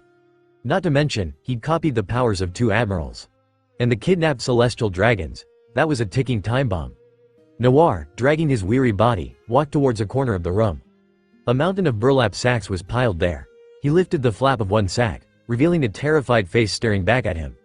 Saint Roseward had never imagined that someone would dare kidnap all the celestial dragons at his daughter's engagement party. And the man standing before him was the leader of the group responsible for his son's death. Roseward was furious and terrified, but he still clung to his delusions of grandeur. "Release me this instant. Do you have any idea what the consequences will be?" Noir's face was pale from exhaustion, but his gaze remained sharp. He drew Devil Blade, resting the blade lightly on Roseward's shoulder. "One more word out of you, and I'll remove your head." Roseward's face contorted, but he still attempted to threaten Noir. "Do you know who you're talking to? We are descendants of gods. The world will destroy you." Noir sighed. He was too tired for this. He tapped the scabbard of his sword against the cabin wall a few times. A shuffling sound came from outside the door. "Savior, I apologize for the intrusion. Have you rested well? We are at your service." The door creaked open, and a face peeked inside. Noir recognized the old fishman. Despite being crammed together on the deck, they had maintained absolute silence, not wanting to disturb their savior's rest. The small gesture touched Noir's heart. His voice softened. "What's your name, old-timer?" The old fishman, wearing a tattered fisherman's hat, removed it respectfully. "My name is Puff. I used to work for King Neptune, handling administrative duties on Fishman Island. But then, I left Fishman Island to see the world, and I was captured and made a slave." Noir nodded silently. Everyone here had a painful past, and Puff was no exception. Someone entrusted with duties by King Neptune must have some talent for administration. He could have Puff help him manage things. Noir leaned on his sword and walked towards Puff. The old fishman rushed forward to support him, as if Noir was made of fragile glass. Noir smiled gently at Puff. "Puff, do you know how to operate a transponder snail?" Puff was momentarily stunned, then quickly replied, "Indeed, I am familiar with such trivial matters." Noir nodded in satisfaction. "Good. Can you do me a favor? Puff nodded eagerly. Anything, Savior. I want to broadcast what's happening here to the nearby islands. And make sure the Marines and the world government see it. 140 Chapter 124. On a deserted island somewhere in the first half of the Grand Line, a peculiar group of guests disembarked. The diverse group that Noir had rescued proved to be remarkably skilled. Among them, individuals of various races could be found who possessed experience as shipwrights. The Lonarm tribe members, in particular, displayed an exceptional talent for shipbuilding, their craftsmanship exceeding that of ordinary humans, perhaps due to some inherent racial ability. They worked diligently, repairing the warships and meticulously checking for any potential tracking devices planted by the Marines. Meanwhile, Noir was setting the stage for his next act. He had abducted a total of 37 celestial dragons from Mary Joieuse. Now, with their sacks removed, they were lined up on their knees, their faces a mixture of fear and conceit. Despite their panic, their limited intelligence led them to spew threats and promises of revenge against Noir and his crew. Noir ignored their barking, calmly putting on a pair of black gloves and changing into a clean, gray turtleneck. The celestial dragons grew increasingly uneasy. Not only was Noir completely unfazed by their threats, but none of the people around them seemed afraid either. One celestial dragon, spitting with rage, roared at the man standing next to him, "Release me at once, or I'll slaughter your entire family and feed their corpses to the pigs." Without hesitation, the man punched the celestial dragon in the face, sending the bloated figure flying. "We don't have families anymore. All celestial dragons deserve to die." The man's voice trembled with rage, his eyes bloodshot as he raised his fist to strike again. Puff, his frail body trembling, stepped forward. His grip was surprisingly strong as his webbed hand clamped down on the man's arm. "Do not interfere with the Savior's plans," he said in a low, steady voice. The man's fist clenched and unclenched before he finally relented, trusting in Noir's instructions. He wiped away his tears and returned to his place among the other freed slaves. The celestial dragon, watching his companion get beaten, and seeing the murderous glares of those surrounding him, finally fell silent. Noir straightened his clothes and offered words of comfort to the man who had lashed out. "Don't worry, the celestial dragons will pay for their crimes." He then turned to Puff. "How are the arrangements coming along?" "I've managed to hijack the Den Mushi lines for that island," Puff replied calmly. "But the connection will be brief. If you have a message, you'll need to deliver it quickly." Noir smiled and nodded. To achieve this under such conditions, as expected of Mr. Puff. Puff bowed his head humbly. "It was my duty." Noir stretched, then sat down in front of the visual Den Mushi. "Let's begin." Meanwhile, at Marine headquarters, Sengoku stared in shock at his two injured admirals. Half of Kuzan's hair was singed, his body covered in burns and cuts, but most alarmingly, his leg had been cleanly severed. As for Kizaru, he seemed perfectly fine, aside from some dirt on his clothes. Well, at least the dirt means he actually put in some effort. Sengoku suppressed his rising anger and asked in a low voice, "Is Devil Noir truly that strong? Neither of you could defeat him together? Kizaru and Kuzan?" With a guilty look. Yeah, pretty much." Sengoku's old eyes saw through their facade. He sighed wearily. "If only I hadn't sent these two. I should have just bitten the bullet and sent Sakazuki. Though the slaves and celestial dragons might not have survived, it would have been better than letting that menace, Noir, escape back to the sea." Kuzan had lost a leg. Though his devil fruit ability would mitigate the impact on his future combat abilities, this incident would undoubtedly damage his authority as an admiral within the Marines. Sengoku pushed himself up from his desk, his voice laced with power despite his lack of outward anger. "We must capture Devil Noir as soon as possible. We cannot allow our abilities to be stolen and used against us. The world government is furious about the kidnapping of the celestial dragons. They've ordered us to apprehend Noir at any cost." Sengoku and the two admirals stood tall, their faces grim as they discussed their next move. The series of events, the intrusion into Mary Joieuse, the liberation of the slaves, the abduction of the celestial dragons, had made one thing clear to Sengoku. As long as Devil Noir lived, the world would never know peace. Just as Sengoku was about to summon the Marine High Command for a meeting, a frantic knocking came from the door. "Fleet Admiral, urgent report," a voice called out. "Devil Noir has intercepted the Den Mushi signal for Sabaody Archipelago. He's broadcasting a live feed." Sengoku's eyebrows shot up. He rushed out of his office, the two admirals following closely behind. A Marine led Sengoku to a spacious room. A live video feed from Sabaody was playing on the wall. A handsome face appeared on the screen, projected from the Den Mushi at Sabaody Square. Aokiji felt a phantom pain in his missing leg as soon as he saw that face. Sengoku's expression hardened, his anger threatening to erupt like a volcano, as he watched Noir's broadcast. Noir stood in an unfamiliar environment, a smug smile on his lips as he looked directly at the camera. After a moment of silence, Noir spoke cheerfully. "I know you're watching, Marines." Sengoku frowned and barked at the nearby Marine. "Quickly, trace the signal. Find Devil Noir's location." The Marine saluted. "Yes, sir." Noir, unable to hear Sengoku's orders, continued his one-sided conversation. "I'm contacting you like this because I have a business proposition." Noir shifted the camera, focusing on the line of kneeling celestial dragons. Sengoku's heart sank. What is he planning to do with them? Noir strolled over to one of the celestial dragons, slowly crouching down. He tilted her chin up with his finger, a devilish smirk on his face. "These celestial dragons, their lives are quite valuable to you, aren't they? I have 37 of them here. Let's see, how about 10 billion berries each?" The celestial dragon whose chin Noir had lifted was none other than Shaoria, his former fiancé. She bit her lip, tears of humiliation streaming down her face. This man had kidnapped world nobles, for money? And back in the Holy Land, she had been toyed with by this insect. Shaoria was overwhelmed by shame and despair. Her privileged life, now shattered by this horrifying experience, made her contemplate taking her own life. Noir held up a finger, addressing the camera directly. "You pay, I deliver, however." He suddenly turned, his blade flashing as he raised it towards Saint Roseward, the one who had been spewing threats earlier. As the citizens of Sabaody Archipelago watched in terror, and Sengoku roared in fury, Noir brought his sword down without hesitation. Blood splattered, staining the screen crimson. A grotesque head rolled across the ground, followed by the collapse of the obese, headless body. Standing against the blood-soaked backdrop, Noir flashed a wide, predatory grin, uttering words that sent shivers down Sengoku's spine. "Every day that passes, one of them dies. That's 10 billion berries less you'll have to pay. But don't wait too long. Wouldn't want me to end up empty-handed." 140 Chapter 125 on the visual screens across Sabaody Archipelago, the image of Noir slashing a celestial dragon's head froze, burned into the minds of the onlookers. Shock filled every face. A celestial dragon, a being considered above all others, had been brutally murdered, and now someone was demanding a ransom for the rest. The initial shock gave way to unbridled joy. This act of defiance was met with cheers. No one in the world held any affection for the celestial dragons. Or rather, everyone hated them. But their absolute authority kept people in check. No one challenged them. Now, witnessing Noir's audacious actions, many couldn't help but admire him.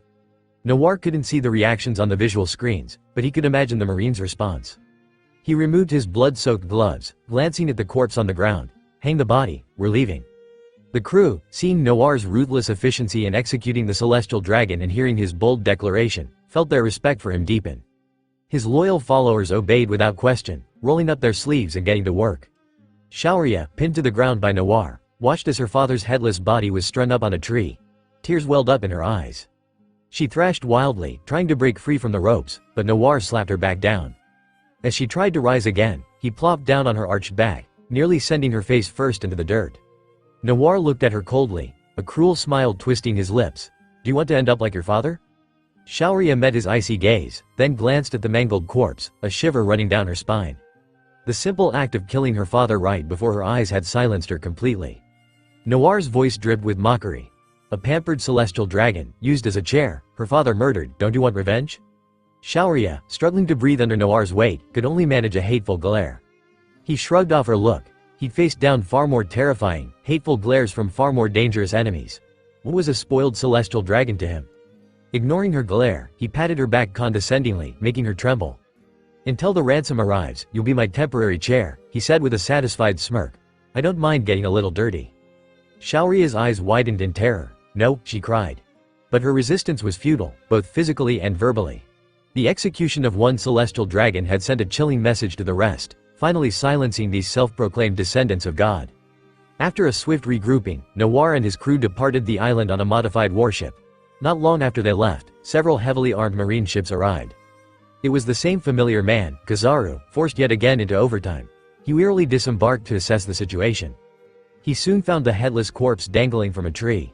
Kizaru flipped open the cover of the Den Den Mushi on his wrist and reported to headquarters, "I've arrived at the destination. Only Saint Roseward's body remains." The Den Den Mushi transformed into the face of an old man, his teeth gritted in anger as he heard Kizaru's report. "That damn devil, he anticipated we would track him." Kizaru stifled a yawn. "So, what now?" Just then, a marine rushed over, holding something in his hand. "Admiral, we found a Den Den Mushi under Saint Roseward's body." Kizaru took the Den Den Mushi, scratching his forehead. "What's this for?" As if on cue, the Den Den Mushi in his hand rang, startling Sengoku, who was on the other end of the communication. "Borsellino, answer it. Let me speak." Kizaru obediently complied, picking up the receiver and holding his wrist Den Den Mushi close to the mouthpiece. Noir's cheerful voice boomed from the other end. "Moshi Moshi? Who is this?" Sengoku's voice was firm and unwavering. "Devil Noir, I order you to release the celestial dragons immediately." Noir, now miles away, sat on the deck of the ship, staring at the Den Den Mushi in surprise. Sengoku was personally handling this. The old man wasn't to be underestimated in terms of combat strength, but wasn't he supposed to be a desk jockey? Meanwhile, a certain errand-running admiral, barely able to keep his eyes open, held the two Den Den Mushis, utterly indifferent to the conversation. Over the transponder snail, Noir was in his element, talking trash with impunity. Since it wasn't a face-to-face confrontation, he could be as arrogant as he pleased. "I refuse. What are you going to do about it?" "Come and catch me if you can, of course. It would be best if they didn't send that violent Grandpa Garp." Sengoku, his round glasses nearly falling off his face, seethed with barely suppressed rage. "The Marines will never negotiate with you, greedy pirate." Noir, nonchalantly crossing his legs, responded to Sengoku's outburst. "I don't care whether the Marines agree or not." Sengoku was momentarily speechless, then he understood. Under normal circumstances, the Marines and the government wouldn't tolerate any pirate's demands, resorting to brute force instead. But there was one exception: anything involving the government's dignity and the celestial dragons. Years ago, Doflamingo had hijacked the heavenly tribute, threatening the interests of the celestial dragons. He negotiated with the government and secured his position as a warlord. In other words, the Marines might be stubborn, refusing to compromise with pirates at any cost, but the world government was different. With the world government as their superiors, Sengoku and the Marines could never disregard the safety of the celestial dragons. Therefore, Sengoku had to capture Noir quickly. Otherwise, the world government might decide to negotiate with him directly. Though Sengoku doubted that even the often compromising government would tolerate the brutal murder of a celestial dragon, he couldn't take any chances. The weight on Sengoku's shoulders grew heavier, but his voice remained firm as he addressed Noir. "I will find you, Devil Noir." Noir picked at his ear. "That title is so boring. Can't you come up with something more interesting like Devil King?" Sengoku's anger turned into a humorless laugh. "You won't have any more titles soon enough." Unfazed, Noir tapped his head. "I almost forgot. Make sure you keep that Den Den Mushi safe. When you're ready to make a deal, contact me. I'll give you the location for the exchange." Before Sengoku could respond, Noir continued, "Don't even think about trying to track the signal. I've already blocked it." Without giving Sengoku a chance to speak, Noir abruptly hung up. Sengoku closed his eyes, the weight of the situation pressing down on him like a mountain. One celestial dragon dead for each day that passed. If Noir was serious, Sengoku dreaded the thought of the 5 elders berating the Marines over the phone.